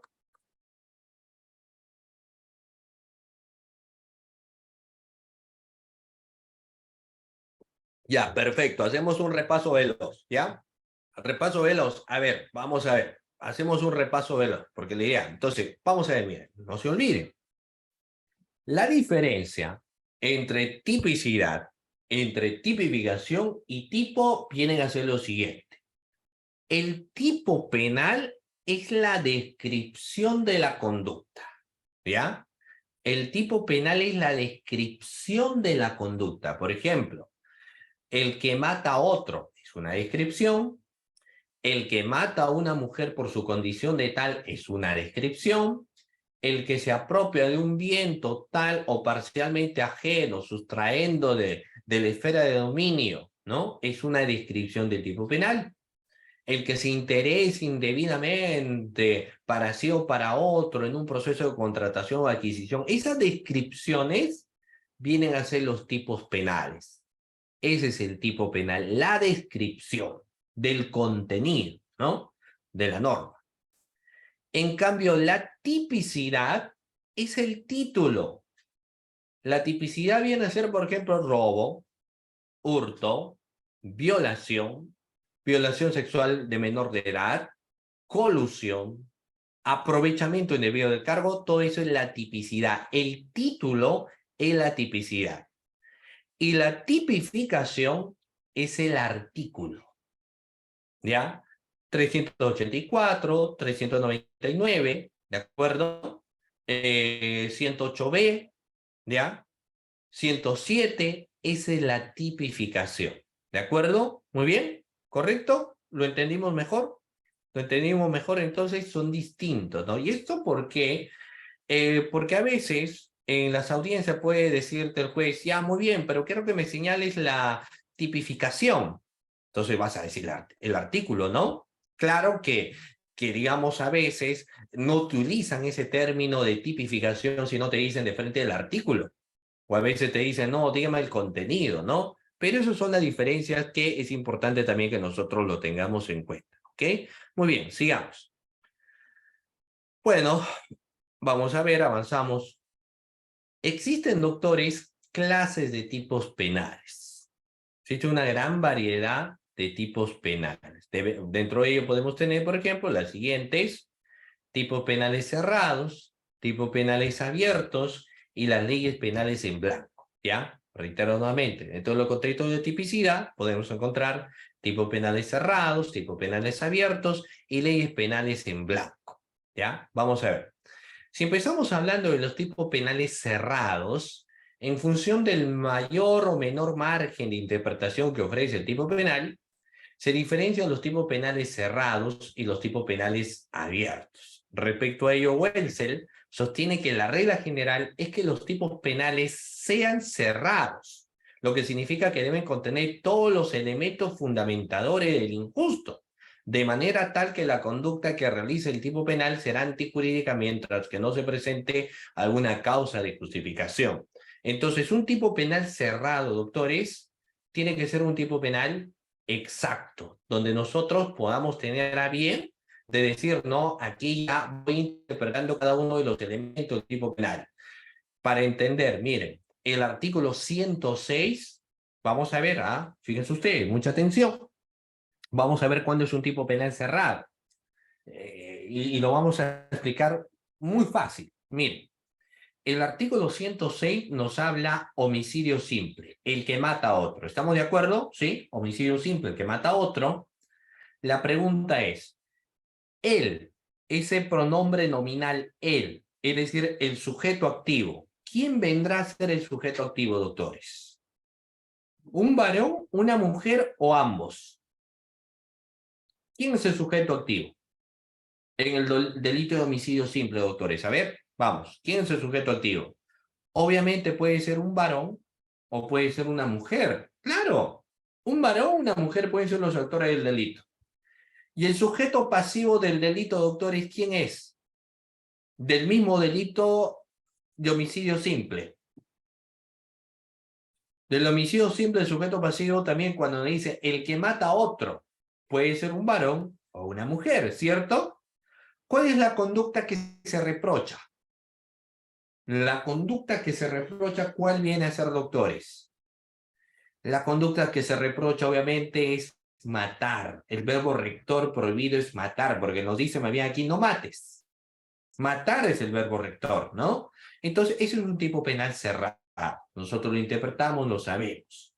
Pero cuando es un tipo penal abierto, ¿no? Esto está sujeto, porque miren, los tipos penales abiertos nos generan cierta duda y por eso muchas veces recurrimos a la jurisprudencia, ¿no? Por ejemplo, vamos a ver a lo siguiente, el delito de feminicidio. El delito de feminicidio, cuando dice el que mata a otro, ¿no? El que mata a una mujer por su condición de tal, entonces el sujeto pasivo sabemos que es una mujer. Pero cuando vemos él, ¿quién es el autor del delito, doctores? En el caso de feminicidio. Porque sabemos que quien ha muerto es la mujer, no hay nada, porque la descripción del tipo penal nos señala que es la mujer la persona que muere en este caso. Pero ¿quién es el autor cuando nos dice él? Ya. Ustedes me dicen el varón. ¿Por qué? ¿Por qué es el varón? ¿Por qué es el varón? Si el pronombre nominal él hace referencia a un varón y a una mujer. Por eso, el que mata a otro es un delito genérico, lo puede cometer un varón o una mujer. El delito de hurto es un tipo penal genérico, puede hurtar un varón o una mujer. El delito de robo es un delito genérico, ¿cierto? Lo puede realizar un varón o una mujer. Y los tipos penales especiales tienen su descripción como tipo penal especial. Por ejemplo, el autoaborto, en su descripción nos señala la madre. Entonces yo voy a decir que es un tipo penal especial. Cuando hablo, por ejemplo, del aborto terapéutico, me señala el médico. Entonces yo sé que el autor de este delito será el médico. Cuando me habla de un delito contra la administración pública, me dice el funcionario o servidor público, ¿no? Pero en el caso del feminicidio, me dice el que mata a una mujer. Entonces, ¿por qué decimos que él es un varón? ¿Quién me dice? Porque si no, el tipo penal me hubiese puesto el varón que mata a una mujer, ¿no? ¿Cierto? ¿Por qué el legislador se complicó? ¿O se confundió, o se equivocó, o es que quería dar paso a la idea de que también si una mujer mata por odio a otra mujer, entonces viene a ser feminicidio? ¿Por qué? ¿Por qué? No, bueno, usted me dice un tipo penal especial, pero ¿de dónde sacamos ese tipo penal especial? Fíjense ustedes, no la misoginia, porque nosotros nos remontamos a la historia del delito de feminicidio o nos remontamos al Acuerdo Plenario 1/2016. ¿Y eso qué significa, doctores? Que esto vendrá a ser un tipo penal abierto, ¿no? Por eso nos dicen, mira, un tipo penal abierto, los tipos penales abiertos el juez tiene que completar previamente el tipo mediante una apreciación judicial, independientemente que utilice un criterio deducido de la ley. Por eso yo les decía, si en la descripción del tipo penal de feminicidio me dice el que mata a una mujer y ese pronombre nominal está atribuido a un varón o una mujer, porque ustedes me dicen que el autor solo será un varón. ¿Por qué? Alguna aplicación tiene que haber, ¿cierto, doctores? Porque la descripción del tipo penal no me dice un varón que mata a una mujer. Como no me señala ello, ¿a qué recurro? A un acuerdo plenario, que es el acuerdo plenario 1/2016. Ese acuerdo plenario 1/2016 es la que recién me menciona que la figura del feminicidio, ¿cierto? Es la que me menciona que la figura del feminicidio es un tipo penal especial. Entonces tuve que recurrir a un acuerdo plenario. Por eso que el delito de feminicidio no es un tipo penal cerrado, como es el homicidio simple, ¿no? Sino que es un tipo penal abierto. Y lo malo de los tipos penales abiertos es que por más que tú pongas una jurisprudencia, están sometidos a una interpretación. No por ello, no es de sorprendernos que hay personas que digan que el delito de feminicidio también lo puede cometer pues una mujer, ¿no? Que mata a otra mujer por su condición de tal. Es decir, por existencia de odio, señalan. Y claro, porque es un tipo penal abierto. ¿Me entienden entonces, doctores? Los tipos penales cerrados no dejan en claro la descripción del tipo, pero los tipos penales abiertos nos dejan pues una serie de probabilidades de quién podría ser finalmente el autor, como en el caso, por ejemplo, del feminicidio, ¿no? ¿Correcto? ¿Sí? Sigamos. Bueno. Luego tenemos los delitos comunes especiales y de propia mano. Los delitos comunes, doctores, miren, los delitos comunes, el tipo penal no exige una cualidad especial para ser autor del delito. De manera tal que cualquier persona que reúna las condiciones generales de imputabilidad podrá responder como autor del delito. En pocas palabras, el legislador no pone en su pronombre nominal, digamos, la mujer, ¿no? No pone el médico, no pone el funcionario, no pone el servidor público, sino que pone el pronombre nominal él. Y cuando hace referencia a él, significa que puede cometer cualquier persona ese delito. Por ejemplo, el homicidio simple, el que mata a otro. Él significa que el autor del homicidio simple puede ser un varón o una mujer. En el caso del delito de violación, que se encuentra tipificado en el artículo 170 del Código Penal, me dice, por ejemplo, el que mediante violencia o grave amenaza, ¿no? Entonces, la descripción él hace referencia a que el autor podría ser tanto un varón o podría ser una mujer. ¿Estamos de acuerdo, doctores? Entonces, los tipos penales comunes lo puede cometer cualquiera, ¿ya? El autor será un varón o una mujer. En cambio, en el caso de los tipos penales especiales, la situación cambia si se trata de un delito penal especial. Pues en estos casos el tipo penal exige que el autor del delito reúna una determinada calidad especial. Esta exigencia puede ser expresada, tenemos dentro de varios artículos, obviamente, ya como en el caso de los delitos contra la administración pública, delitos de corrupción de funcionarios. Por ejemplo, doctores, en el caso de los delitos de corrupción de funcionarios, ¿quién es autor del delito? En un delito de función, doctores, ¿quién es el autor? ¿Cualquier persona o tiene que tener una condición especialísima? ¿O cualquiera puede ser autor del delito, doctores? No, ¿cierto? No cualquiera puede ser autor de un hecho delictuoso, sino que tiene que tener una condición especial.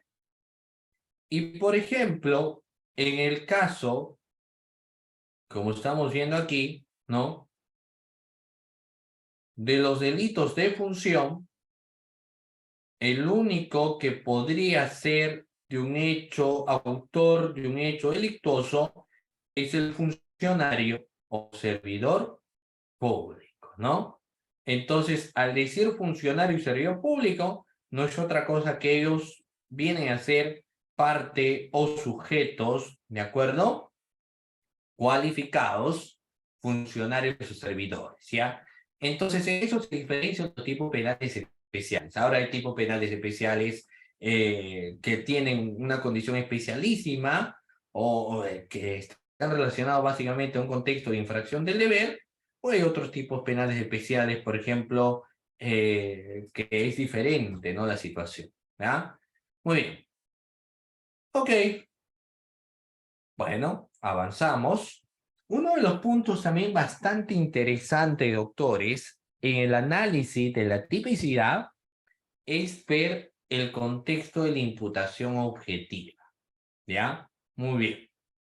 Aquí también les voy a preguntar a ustedes, a ver, doctores, ¿qué vendrá a ser la imputación objetiva?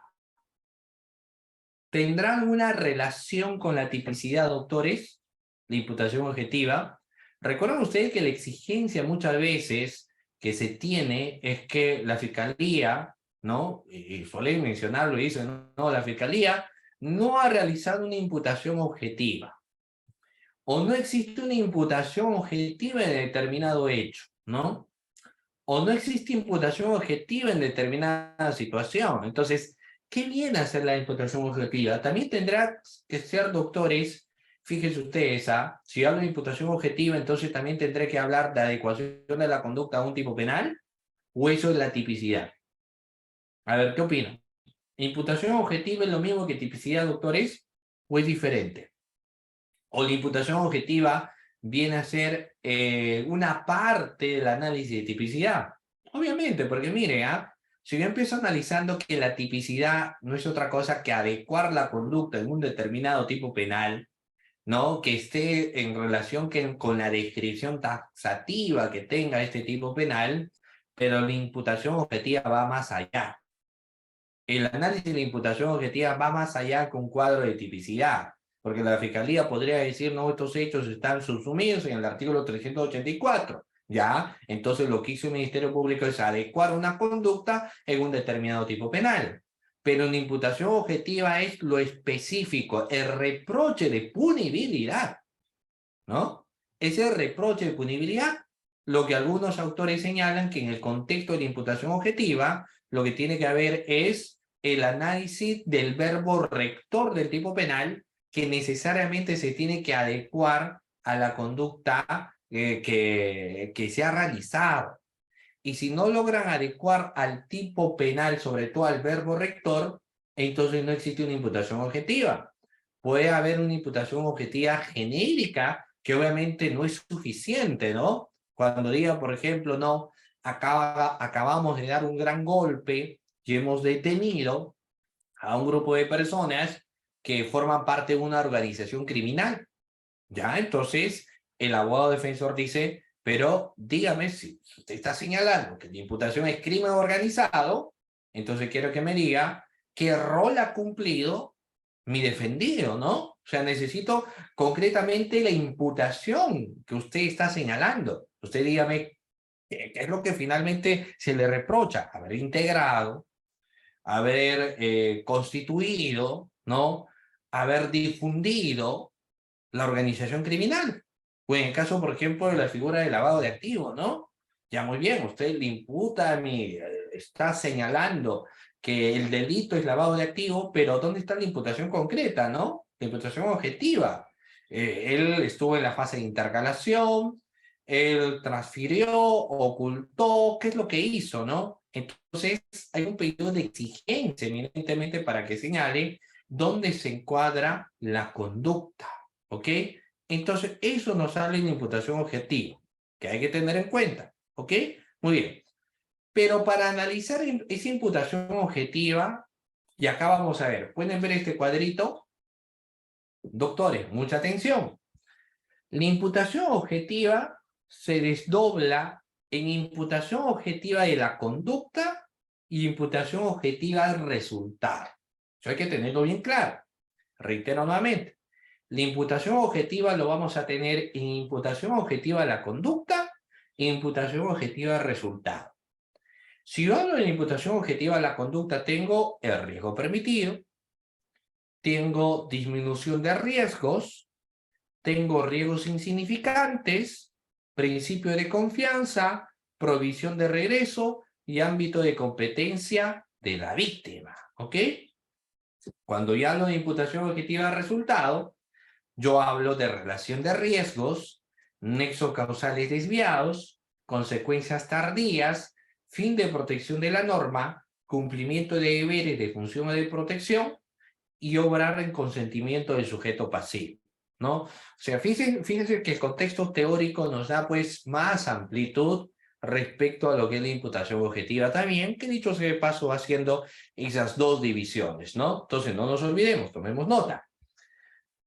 Si bien es cierto, decimos que la imputación objetiva tiene que ser algo concreto, tiene que señalarlos con exclusividad cuál es la conducta represora, pero la parte general lo que nos señala es que va a existir una imputación objetiva de la conducta y va a existir una imputación objetiva de resultado. ¿Estamos de acuerdo, doctores? ¿Sí?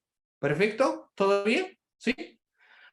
Muy bien, doctores, habiendo llegado, no a la parte final todavía, falta, pero voy a ver quiénes están presentes en la clase, ¿ya? Vamos a ver quiénes están presentes en la clase. Así que quienes están presentes en la clase, doctores, por el espacio de 1 minuto, a ver, enciendan su cámara. Quienes están en la clase, ¿ah? De paso para verlos también, doctores, para saludarlos muy bien, veo al doctor Germán, al doctor Dante, a la doctora Ingrid, que estuvo participando muy bien, la doctora Tatiana, la doctora Gloria, la doctora Justina, el doctor Orlando, veo a la doctora Santa Cordero, al doctor Jack, al doctor Jomer, ¿no? Ahí, muy bien, perfecto, sigan enseñando su cámara, correcto, muy bien, todo lo que están aquí presentes, doctores, a ver, sigamos encendiendo la cámara, todos ustedes que están aquí presentes, doctores, veo a la doctora Fiorella, veo al doctor Guillermo, ¿no? Entonces, es bastante interesante, ¿saben por qué, doctores? Porque si bien es cierto, la virtualidad nos ha ayudado muchísimo, pero a veces cuando el docente no los ve, a veces el docente piensa que está hablando solo, pues, ¿no? Porque yo ahorita le hablo pues a la laptop no me dice nada, yo no sé si están aquí presentes, etcétera, pero ya cuando ustedes están así con su cámara, entonces de paso que los puedo ver también y saludar, ¿no? Esperemos que más adelante haya los eventos presenciales y ya podamos vernos pues directamente, ¿de acuerdo, doctores? Muy bien, ahora sí, como veo que están despiertos, ahora sí, estimados doctores, si desean pueden apagar su cámara, seguir durmiendo, no hay ningún problema, pero yo ya les he podido ver en estos momentos, estimados doctores, ¿ya? Muy bien. De igual forma, no se preocupen porque el tema de las diapositivas lo vamos a pasar pues a través de lo que viene a ser el chat correspondiente, estimados participantes. ¿Ok? Muy bien. Ok, continuamos entonces, estimados doctores. Continuamos. De igual forma, vamos a seguir proyectándoles entonces los materiales a continuación. Nos habíamos quedado en esto, doctores. Muy bien, aquí. Yo estoy tomando nota. Perfecto, la doctora Fiorella, la doctora Ingrid, no sé, el doctor Jack. Muy bien, buenas noches. ¿Qué tal, doctores? Ok, muy bien. Vamos a pasar entonces. Miren, estábamos viendo entonces ese desglose porque lo que veíamos era imputación objetiva de la conducta y imputación objetiva del resultado. No veíamos los dos. Reitero nuevamente, imputación objetiva de la conducta, por un lado, y por el otro hablábamos de la imputación objetiva del resultado. Pero esto se analiza, existen institutos dogmáticos para hablar de la imputación objetiva previamente. ¿Cuáles vienen a ser estos institutos dogmáticos? Lo vamos a ver a continuación, estimados doctores. Mire, en la imputación objetiva, los institutos dogmáticos vendrán a ser lo siguiente. Primero, un riesgo permitido. ¿Ya? ¿Han escuchado, doctores, ustedes hablar de riesgo permitido?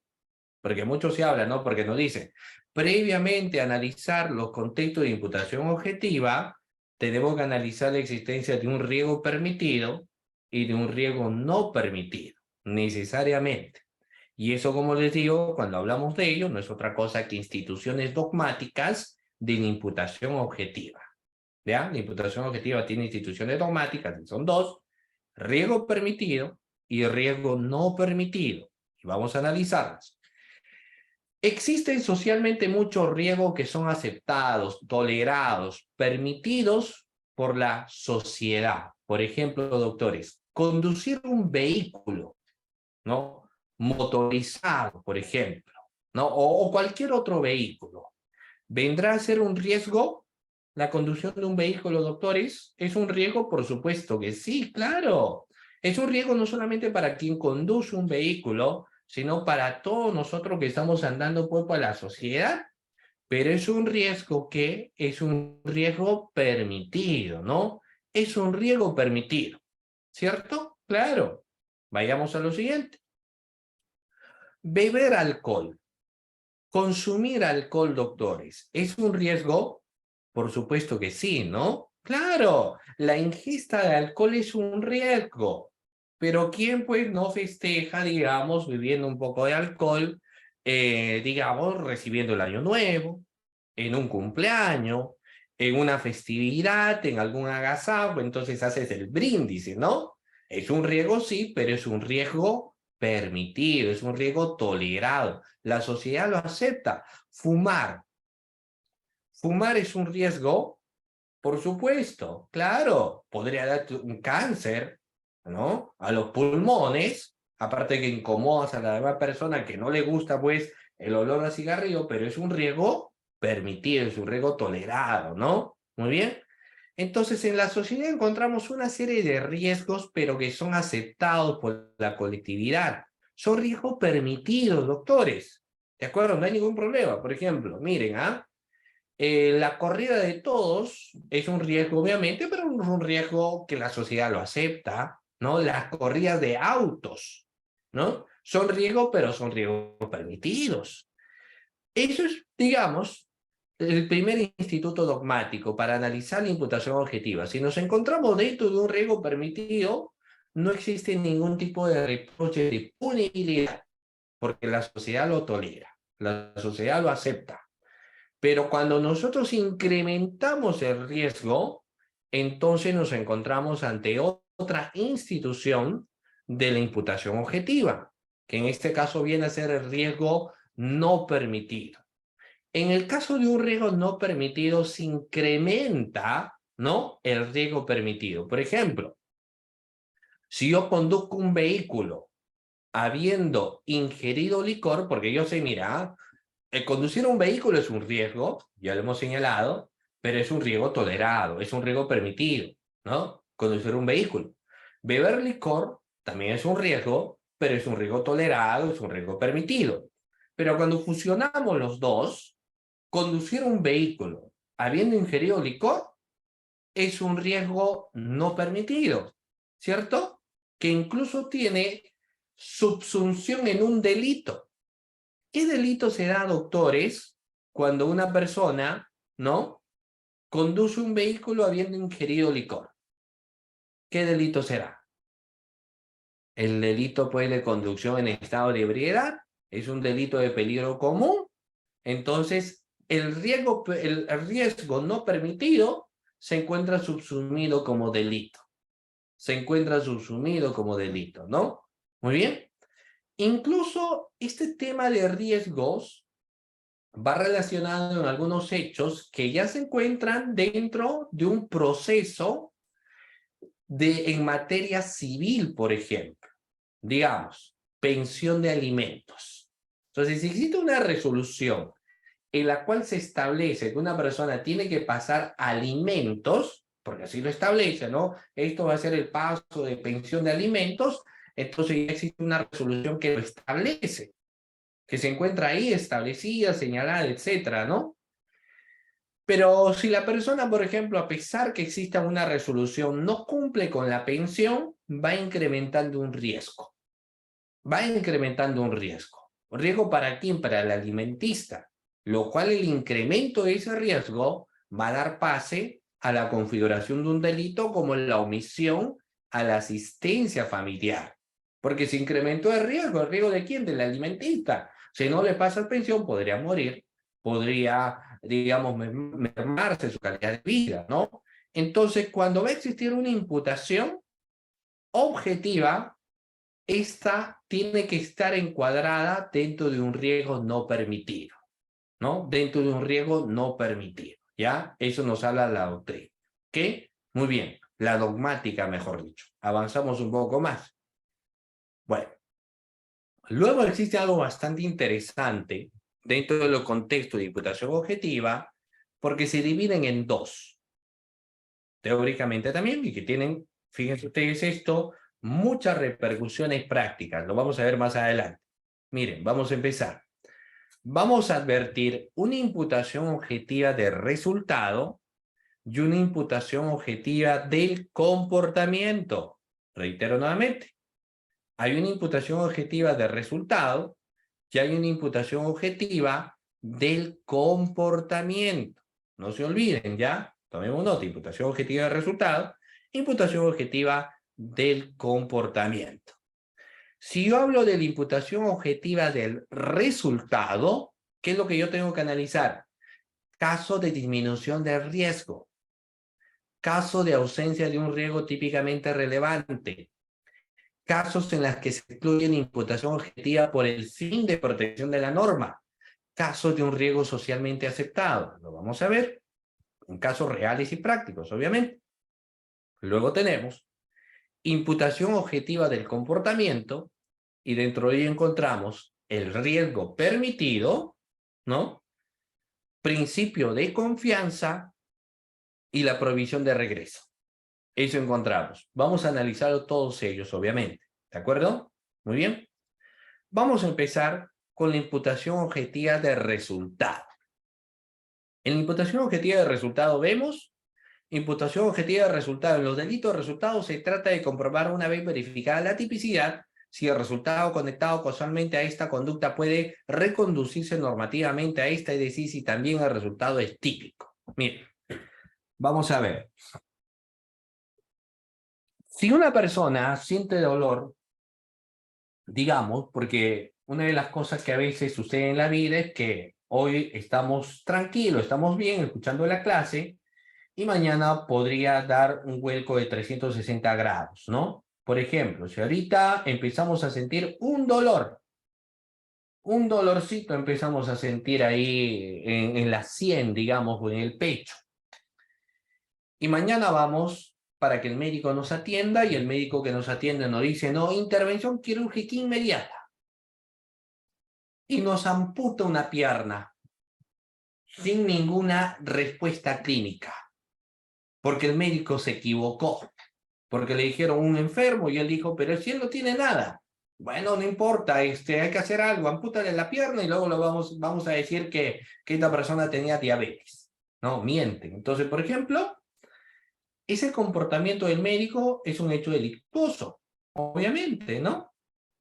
O si la persona, si el médico fue negligente y le amputaron la pierna a una persona, porque fue en realidad a operarse, digamos, de la vesícula, etcétera, y le amputan una pierna, entonces estamos hablando de una negligencia médica.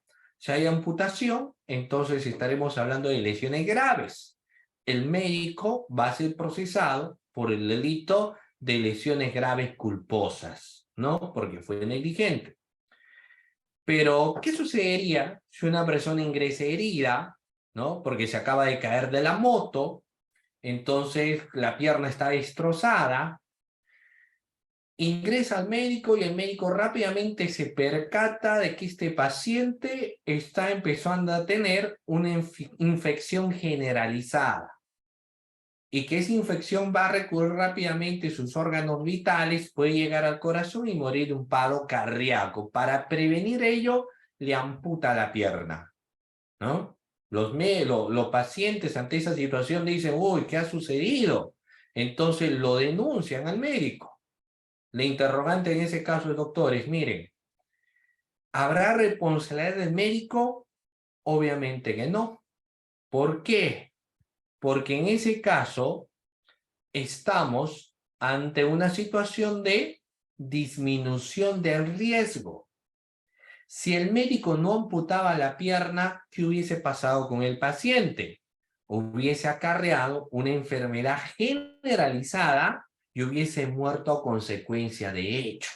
Entonces, con la amputación de la pierna se disminuyó el riesgo. Eso hay que tener en cuenta. Hay una disminución del riesgo.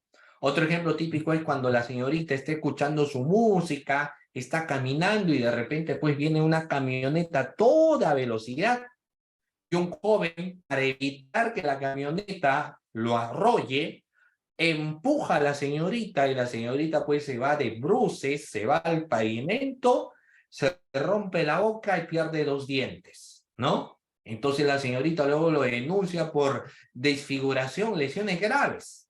Sin embargo, en este caso nos encontraremos ante un caso de disminución de riesgo. Porque ¿qué hubiese pasado si este joven no le empujaba? ¿No? ¿Qué hubiese sucedido, doctores, si no lo empujaba? Si no lo empujaba, posiblemente hubiese el carro, lo hubiese arrollado y hubiese fallecido. Pero como el joven lo empujó, disminuyó el riesgo. Hay una disminución de riesgo y no existirá un reproche penal en ese caso, obviamente, ¿no? Muy bien, otro ejemplo más. Caso de ausencia de un riesgo típicamente relevante. Acá también vamos con un ejemplo. Miren, y esto incluso va de la mano con el iter criminis. Pero vamos a dar un ejemplo. El ejemplo típico es del sobrino ambicioso y el tío millonario. El tío es joven, solamente tiene 42 años, muy joven, y el sobrino tiene 18, 19, 20 años. Y el sobrino está ansioso en heredar la fortuna, ¿no? Y su tío ya le ha prometido, le dijo, el día que yo muera, toda mi fortuna, mis departamentos, mi camioneta, mi casa de playa, todos los bienes que yo tengo van a pasar a tu nombre, ¿no? Porque tú eres mi único sobrino y te mereces lo mejor. Entonces su sobrino dice, muy bien, muchas gracias, tío. Pero él saca su cuenta, ¿no? Mi tío recién tiene 42 y yo ya tengo 20. O sea, le gano solo por 22 años. ¿Cuándo morirá mi tío? Si él tiene 80, yo le voy a tener cerca de 60. ¿Para qué ya quiero toda la herencia? Entonces el sobrino dice, no, mi tío tiene toda esa herencia porque trabaja demasiado. Así que voy a comprar unos pasajes aéreos. Compra los pasajes aéreos para que su tío se vaya a Egipto y cuando el avión emprende vuelo, el sobrino dice, ojalá que se estrelle el avión, ojalá que explote el avión. Y dicho hecho, ¿ah? Cuando está a punto de aterrizar una mala maniobra, y el avión golpea el piso y explota, muere el tío. La pregunta en este caso es, ¿el sobrino será autor de un delito? Podemos imputarle el delito, por ejemplo, de instigación, complicidad, tentativa, no, ¿cierto? Porque el hecho que hayas comprado a menos que tú, claro, hayas ingresado a la aeronave, al avión, y hayas pues por ahí roto algo, qué sé yo, entonces ahí sí estaremos ante una situación donde podríamos imputarte responsabilidad. Pero en este caso, por más que el sobrino dijo, ojalá que explote el avión, ojalá que el avión se caiga en 1000 pedazos, el pensamiento no delinque, ¿no? Y esto se analiza con el iter criminis. En el iter criminis tenemos una fase interna y una fase externa. Y obviamente la fase interna no tiene un reproche de punibilidad, ¿no? La fase interna no tiene reproche de punibilidad. El pensamiento no delinque como tal. ¿Estamos? ¿Sí? En ese caso que yo les comento, nos encontraremos, por ende, ante un caso, digamos, ante un caso de ausencia de un riesgo típicamente relevante. ¿De acuerdo? Muy bien. Luego tenemos casos en los que se excluye la imputación objetiva por el fin de protección de la norma, ¿ya? Por el fin de protección de la norma. ¿Cómo son estos casos en los que se excluye la imputación objetiva por el fin de protección de la norma? El típico caso es el siguiente.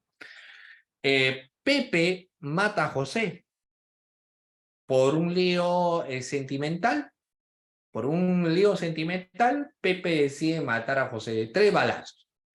La mamá de José se entera de la muerte de su hijo, no soporta la impresión, su hijo es querido y muere con un paro cardíaco. Su esposo, que ya estaba un poco mal, sufría de diabetes, presión alta, también con problemas cardíacos, se entera de la muerte de su esposa y muere también de la impresión del shock del dolor. La hija que estaba estudiando llega, la hija sufría depresión, se entera que su hermano ha muerto, sus padres han muerto, dice, ya no tiene sentido vivir y se termina suicidando, ¿no? La pregunta en ese caso es, Pepe, quien mató a José, ¿será responsable también de la muerte de los padres y la hermana? ¿Podrá ser autor también por la muerte de ellos? Porque uno podría decir, si no hubiese matado Pepe a José, entonces los padres estarían vivos y la hermana nunca se habría suicidado, ¿cierto? Pero eso no será esos acontecimientos de reproche para Pepe, porque estaremos ante un caso en la que se excluye la imputación objetiva por el fin de protección de la norma. Es decir, solo Pepe será responsable por la muerte de José, pero no por las demás personas, pues, ¿no? Sobre las demás personas no existirá un reproche de punibilidad, ¿ok? Muy bien. Acá tenemos un caso de un riesgo socialmente aceptado. Por ejemplo, mire, este es un caso que es real incluso, ¿ah? Doctores, ¿ustedes han escuchado hablar de la lucha libre? Yo estoy seguro que sí, ¿cierto? ¿Quién no ha escuchado, pues, profesor, hablar de la lucha libre, ¿no? De la UFC, por ejemplo, ¿no? Claro, sí hemos escuchado hablar de la lucha libre. ¿Saben lo que había sucedido? Un joven había decidido matricularse. ¿Dónde? ¿Dónde decidió matricularse este joven? En un torneo de UFS, es decir, en un torneo de lucha libre. Dijo, no, yo voy a participar, pues faltaba más, ¿no? Yo quiero participar. Ah, ok, que participa, se inscribió, pagó obviamente los derechos de inscripción. Esta persona participó en el torneo y ¿saben ustedes qué es lo que sucedió? Le dieron, pero una trompada de aquellas, ¿no? Su contrincante le dio, lo reventó el pómulo, la nariz, la cabeza, y este señor lo denuncia, ¿no? A su contrincante, le dice, no, no, ¿cómo me va a hacer eso? Lo voy a denunciar. Esta persona que lo golpeó, doctores, ¿habrá que procesarlo por lesiones graves? ¿Tendremos que procesar a su contrincante? Obviamente que no, ¿cierto? ¿Por qué? Porque él pues aceptó competir en estas Olimpiadas, ¿no? Entonces estamos ante un riesgo socialmente aceptado, la lucha libre. Distinto sería que en plena lucha libre, cuando Solo va a tener que ser la pelea a mano limpia, este señor hubiese utilizado trampa, entonces ahí sí la situación sería diferente, pero no, acá nos encontraremos ante un caso, un riesgo socialmente aceptado, ¿ya? Muy bien. Y así como eso tenemos varios más, por ejemplo, podemos visualizar el canotaje, que es una actividad de riesgo, e incluso el uso de sustancias tóxicas, es riesgoso, pero muchos jóvenes lo hacen, ¿no? En fin, cuando nos encontramos ante actividades consideradas riesgosas, pero que son permitidas, no existe un reproche de punibilidad. ¿Ok? Muy bien. Ahora vamos a, todo lo que hemos analizado anteriormente es imputación objetiva del resultado. ¿Ok? Vamos a ver ahora la imputación objetiva del comportamiento. Dentro de la imputación objetiva del comportamiento vamos a tener riesgo permitido, ¿no? Y aquí tenemos, por ejemplo, que conducir un vehículo es un riesgo. Si nos venden un vehículo, pasa, digamos, pasa por el mecánico y el mecánico dice todo ok, todo bien, conduzca el vehículo, pero a pesar de ello hay una serie de circunstancias que a veces se dan, ¿no? La persona no tiene experiencia, etcétera, termina accidentándose y muriendo, pero no será responsabilidad, pues, de quien vendió, por ejemplo, el vehículo, porque nos encontramos ante un riesgo permitido. O una persona que, por haber consumido, digamos, una determinada marca de licor, ¿no? Termina luego de ello muriéndose, pero por haber consumido la ingesta de alcohol, pues no habrá responsabilidad para quienes son dueños, por ejemplo, de esta empresa, porque no es empresa privada, porque nos encontramos dentro de un riesgo permitido. Luego tenemos algo que es bastante, el principio de confianza también. Por ejemplo, en un proceso de licitación, ¿cómo impera el principio de confianza? Mire, el área encargada del pago, ¿no? El área encargada del pago.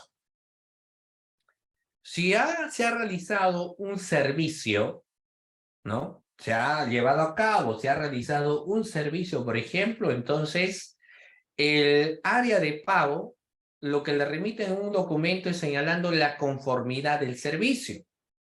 El área encargada de pagar no va a verificar pues las otras documentaciones, ¿no? Porque hay un tema de confianza en que las demás personas han realizado un buen trabajo.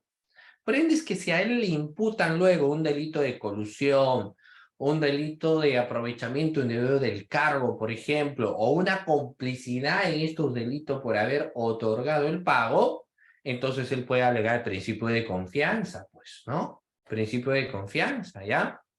Ahí ingresa entonces a tallar hecho. Y esto sucede más dentro de aparatos estatales.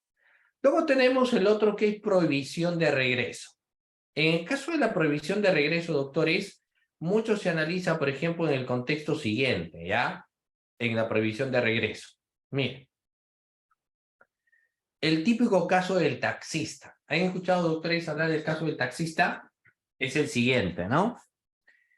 El caso es que unos señores, había una pareja toma un taxi y le dice, ¿a dónde vamos? Le dice, ¿no?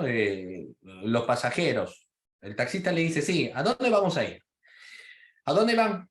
Y le dice, bueno, lo que pasa es que estamos yendo rumbo al aeropuerto, pero previo a ir al aeropuerto, creo que vamos a ir a tal lugar, vamos a recoger algunas cosas y luego nos llevas al aeropuerto directamente. Entonces el conductor del vehículo, del taxi, le dice, ya, no hay ningún problema, yo les llevo, el precio son 80 soles. Ah, perfecto, no hay ningún problema, te vamos a pagar los 80 soles. Estos señores van primero a la casa, sacan unos maletines que contenían droga, bajan dos señoritas que también suben al taxi rumbo al aeropuerto, porque ellas iban a ser las burrier, las que iban a llevar la droga, ¿no? Y ahí les interviene la policía, quienes ya estaban haciendo pues un seguimiento y encuentran ahí a quienes portaban la droga. Y también la tesis de la fiscalía es que el conductor del vehículo estaba metido también en una organización criminal.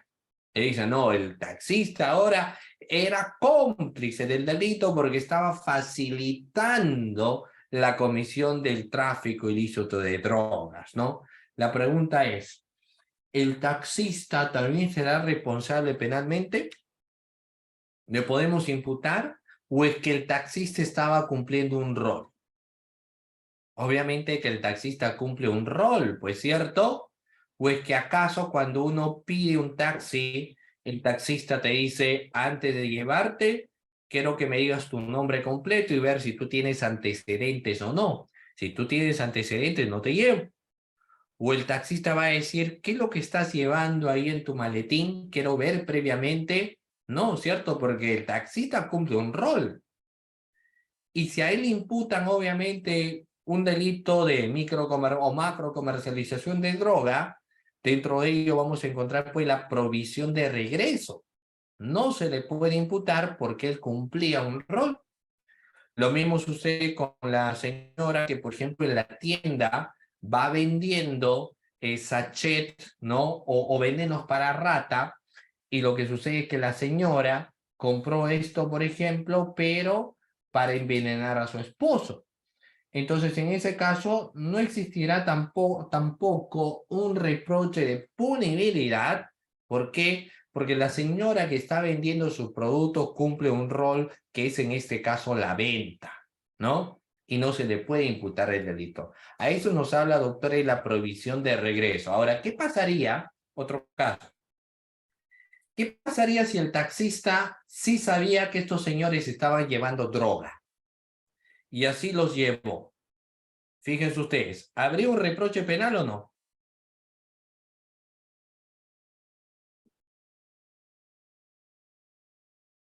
¿Qué opinan?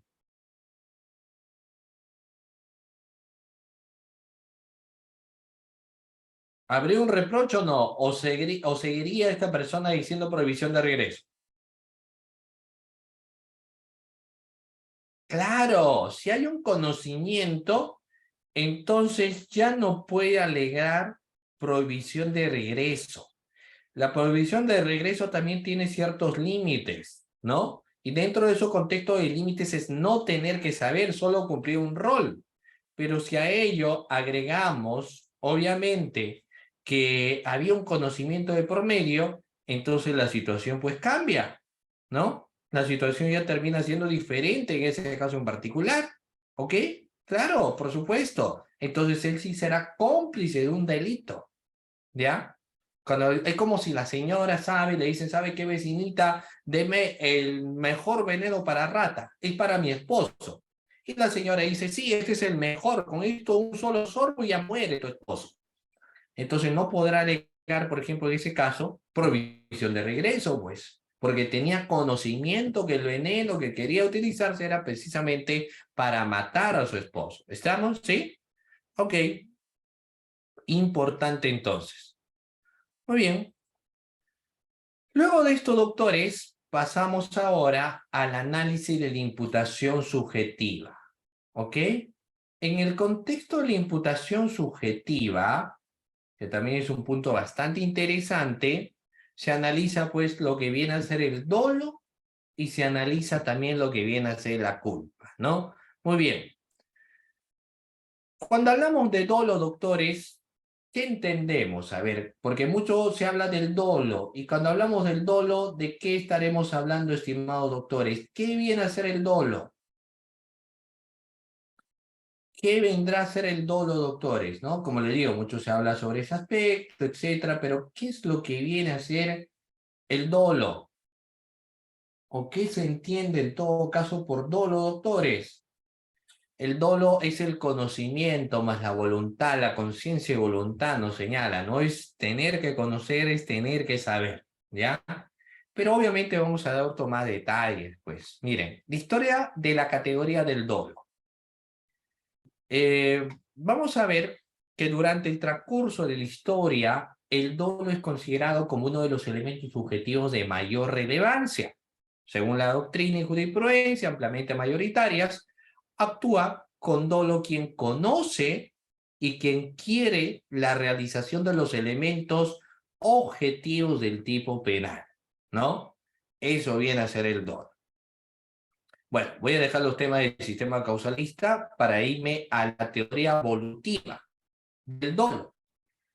Cuando hablamos de la teoría volitiva, doctores, esta teoría indica que para actuar dolosamente no es suficiente con el conocimiento de los elementos del hecho típico, sino es preciso querer realizarlos. Es la concurrencia de esa voluntad lo que fundamenta el mayor desvalor de acción del tipo de injusto doloso frente al imprudente. Quien actúa con dolo se ha decidido en contra del bien jurídico protegido en el tipo correspondiente. Y yo parto de esta concepción en el sentido de que no es suficiente pues con conocer. Uno dice, no, el conocimiento es la voluntad, ¿no? Pero no es así, porque no debemos dejar de lado el análisis, por ejemplo, del iter criminis. Y el iter criminis es el análisis del camino del delito. Ese es el iter criminis, ¿no? El análisis del camino del delito. Y el camino del delito tiene pues una fase interna y tiene a la vez también una fase externa, ¿no? Tengamos en cuenta entonces eso, doctores. Respecto a lo que es la fase interna, el pensamiento no delinque. O sea, lo que uno idea, lo que uno piensa, lo que uno se imagina, no necesariamente constituye un hecho delictuoso. Tiene que haber algo más para que eminentemente sea así considerado como delito. El solo pensar no significa que sea delito, ¿no? Por eso es que la teoría evolutiva te dice que es necesario la voluntad, es necesario querer realizarlo, y no será suficiente con el hecho de haber planificarlo, nos dice la teoría evolutiva, ¿ya? Muy bien. Y luego tenemos una teoría que es la teoría cognitiva del dolo. En el caso de la teoría cognitiva, el dolo es el conocimiento de la voluntad natural del sujeto. Este es el concepto clásico, ¿no? La dogmática ha evolucionado en una perspectiva normativista y que plantea que el dolo no tiene nada que ver con la voluntad, sino que para actuar con dolo basta con conocer, nos dice, ¿no? Se mantiene un concepto cognitivo. El dolo tiene como referencia el tipo objetivo. En este concepto de dolo, la voluntad carece de importancia porque se entiende que la voluntad afecta tanto al dolo como a la imprudencia, nos dice, ¿no? La voluntad. Y que solo en el dolo sería importante el conocer. Ahora, cada uno de ustedes obviamente tiene su propia percepción, ¿no? Porque muchos dirían, no, yo parto y abrazo esa idea de que el dolo sencillamente es tener que conocer y no es necesario el análisis de la voluntad. Bueno, como les digo, finalmente son posiciones, ¿no? Yo parto en el sentido de analizar también el iter criminis, que es el camino del delito, en la cual vamos a ver que no será suficiente solamente el tener conocimiento, sino que será importante la voluntad. Pero son dos teorías aparte, no se juntan en sí como teorías, pero en contexto de conceptualización se dicen el dolo es conciencia y voluntad, ¿ya? Muy bien. ¿Qué es el dolo? Entonces vamos a ver que el dolo, digamos en una aseveración mayoritaria, el dolo es entendido como la voluntad consciente propio del ser humano, encaminada a la perpetración de un acto contrario al marco normativo denominado como delito. Esta es una conducta que se realiza o omita con el pleno conocimiento y voluntad de la persona, es decir, está compuesto por dos elementos. Elemento cognitivo, conocimiento de realizar el delito, y elemento volutivo, voluntad de realizar el delito, ¿no? Eso hay que tener en cuenta. Siguiente, existen divisiones del dolo, doctores. ¿Cuáles son las clases de dolo que nosotros podríamos encontrar?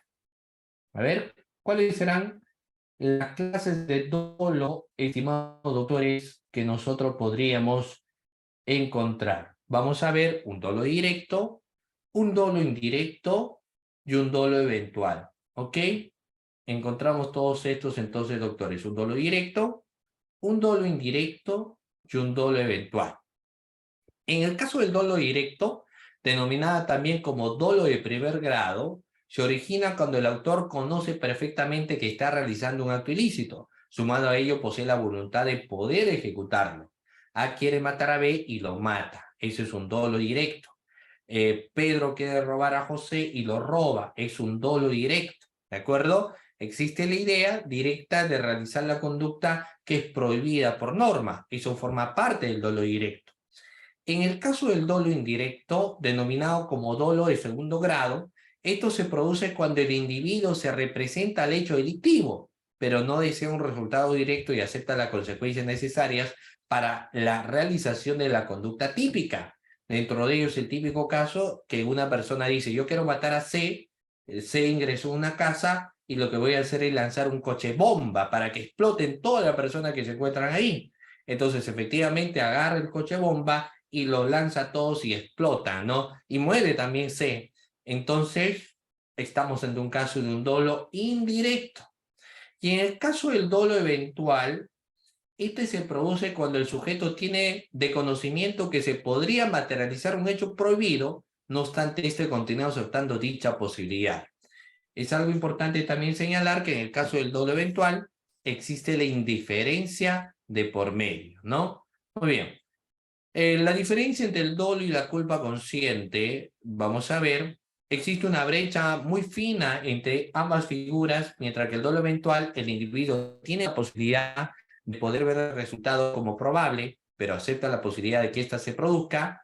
En la culpa con representación, el individuo también tiene la posibilidad de poder ver el resultado. No obstante, una gran diferencia es que en el caso del dolo existe pues la indiferencia de por medio, y en el caso de la culpa vamos a encontrar una negligencia de por medio, ¿ya? Ya en el caso de la culpa es un actuar negligente. La persona actúa con culpa cuando, por ejemplo, incrementa riesgos, pero sin la intencionalidad de generar una lesión o un daño a un bien jurídico tutelado. Pero por su actuar negligente se configura un delito. Asimismo, es importante ver cuándo nos encontramos ante un delito doloso y ante un delito culposo. La descripción normativa va a señalar, estimados participantes, lo siguiente. Existirá dolo cuando la misma descripción del tipo penal señale la conducta como dolosa. O sea, vamos a encontrar ahí regulado, ¿no? Conducta por dolo. Entonces diremos rápidamente, no, la conducta fue dolosa. Pero es más sin que señale dolo. En cambio, en la culpa, para que nosotros nos encontremos ante un comportamiento culposo, la descripción del tipo penal tiene que señalar la conducta como culposa. Homicidio culposo, lesiones culposas, ¿ya? Muy bien. Eso hay que tener en cuenta. Ahora, puede ser que yo me encuentre ante un comportamiento que se haya dado por dolo y culpa a la vez. Por ejemplo, en el caso del artículo 387, que nos habla del peculado, el peculado se puede dar por dolo y se puede dar por culpa también. Muy bien, doctores. Muy bien. De esta manera, siendo exactamente las 10:17, ¿no? Estamos llegando pues a la parte final de la sesión de la clase el día de hoy. Mi agradecimiento a cada uno de ustedes que han estado presentes aquí en esta sesión de clase. De acuerdo, doctora, y muchísimas gracias a todos ustedes y a los materiales. Yo lo voy a entregar a través de la coordinación correspondiente para que lo pueda tener. Entonces no me queda más pues que agradecerles a cada uno de ustedes que han estado presentes en esta sesión de clase. Muchísimas gracias, doctores, por su interacción, por su participación. Ha sido realmente un gusto estar con ustedes en esta sesión de clase del día de hoy, estimados participantes, ¿no? Asimismo, bueno, veo que hay muchas personas que están conectadas de diferentes lugares. Muchísimas gracias, como siempre, a cada uno de ustedes, doctores, muchísimas gracias. Y bueno, Dios mediante, nos estaremos viendo pues en una próxima oportunidad. Muy buenas noches con cada uno de ustedes.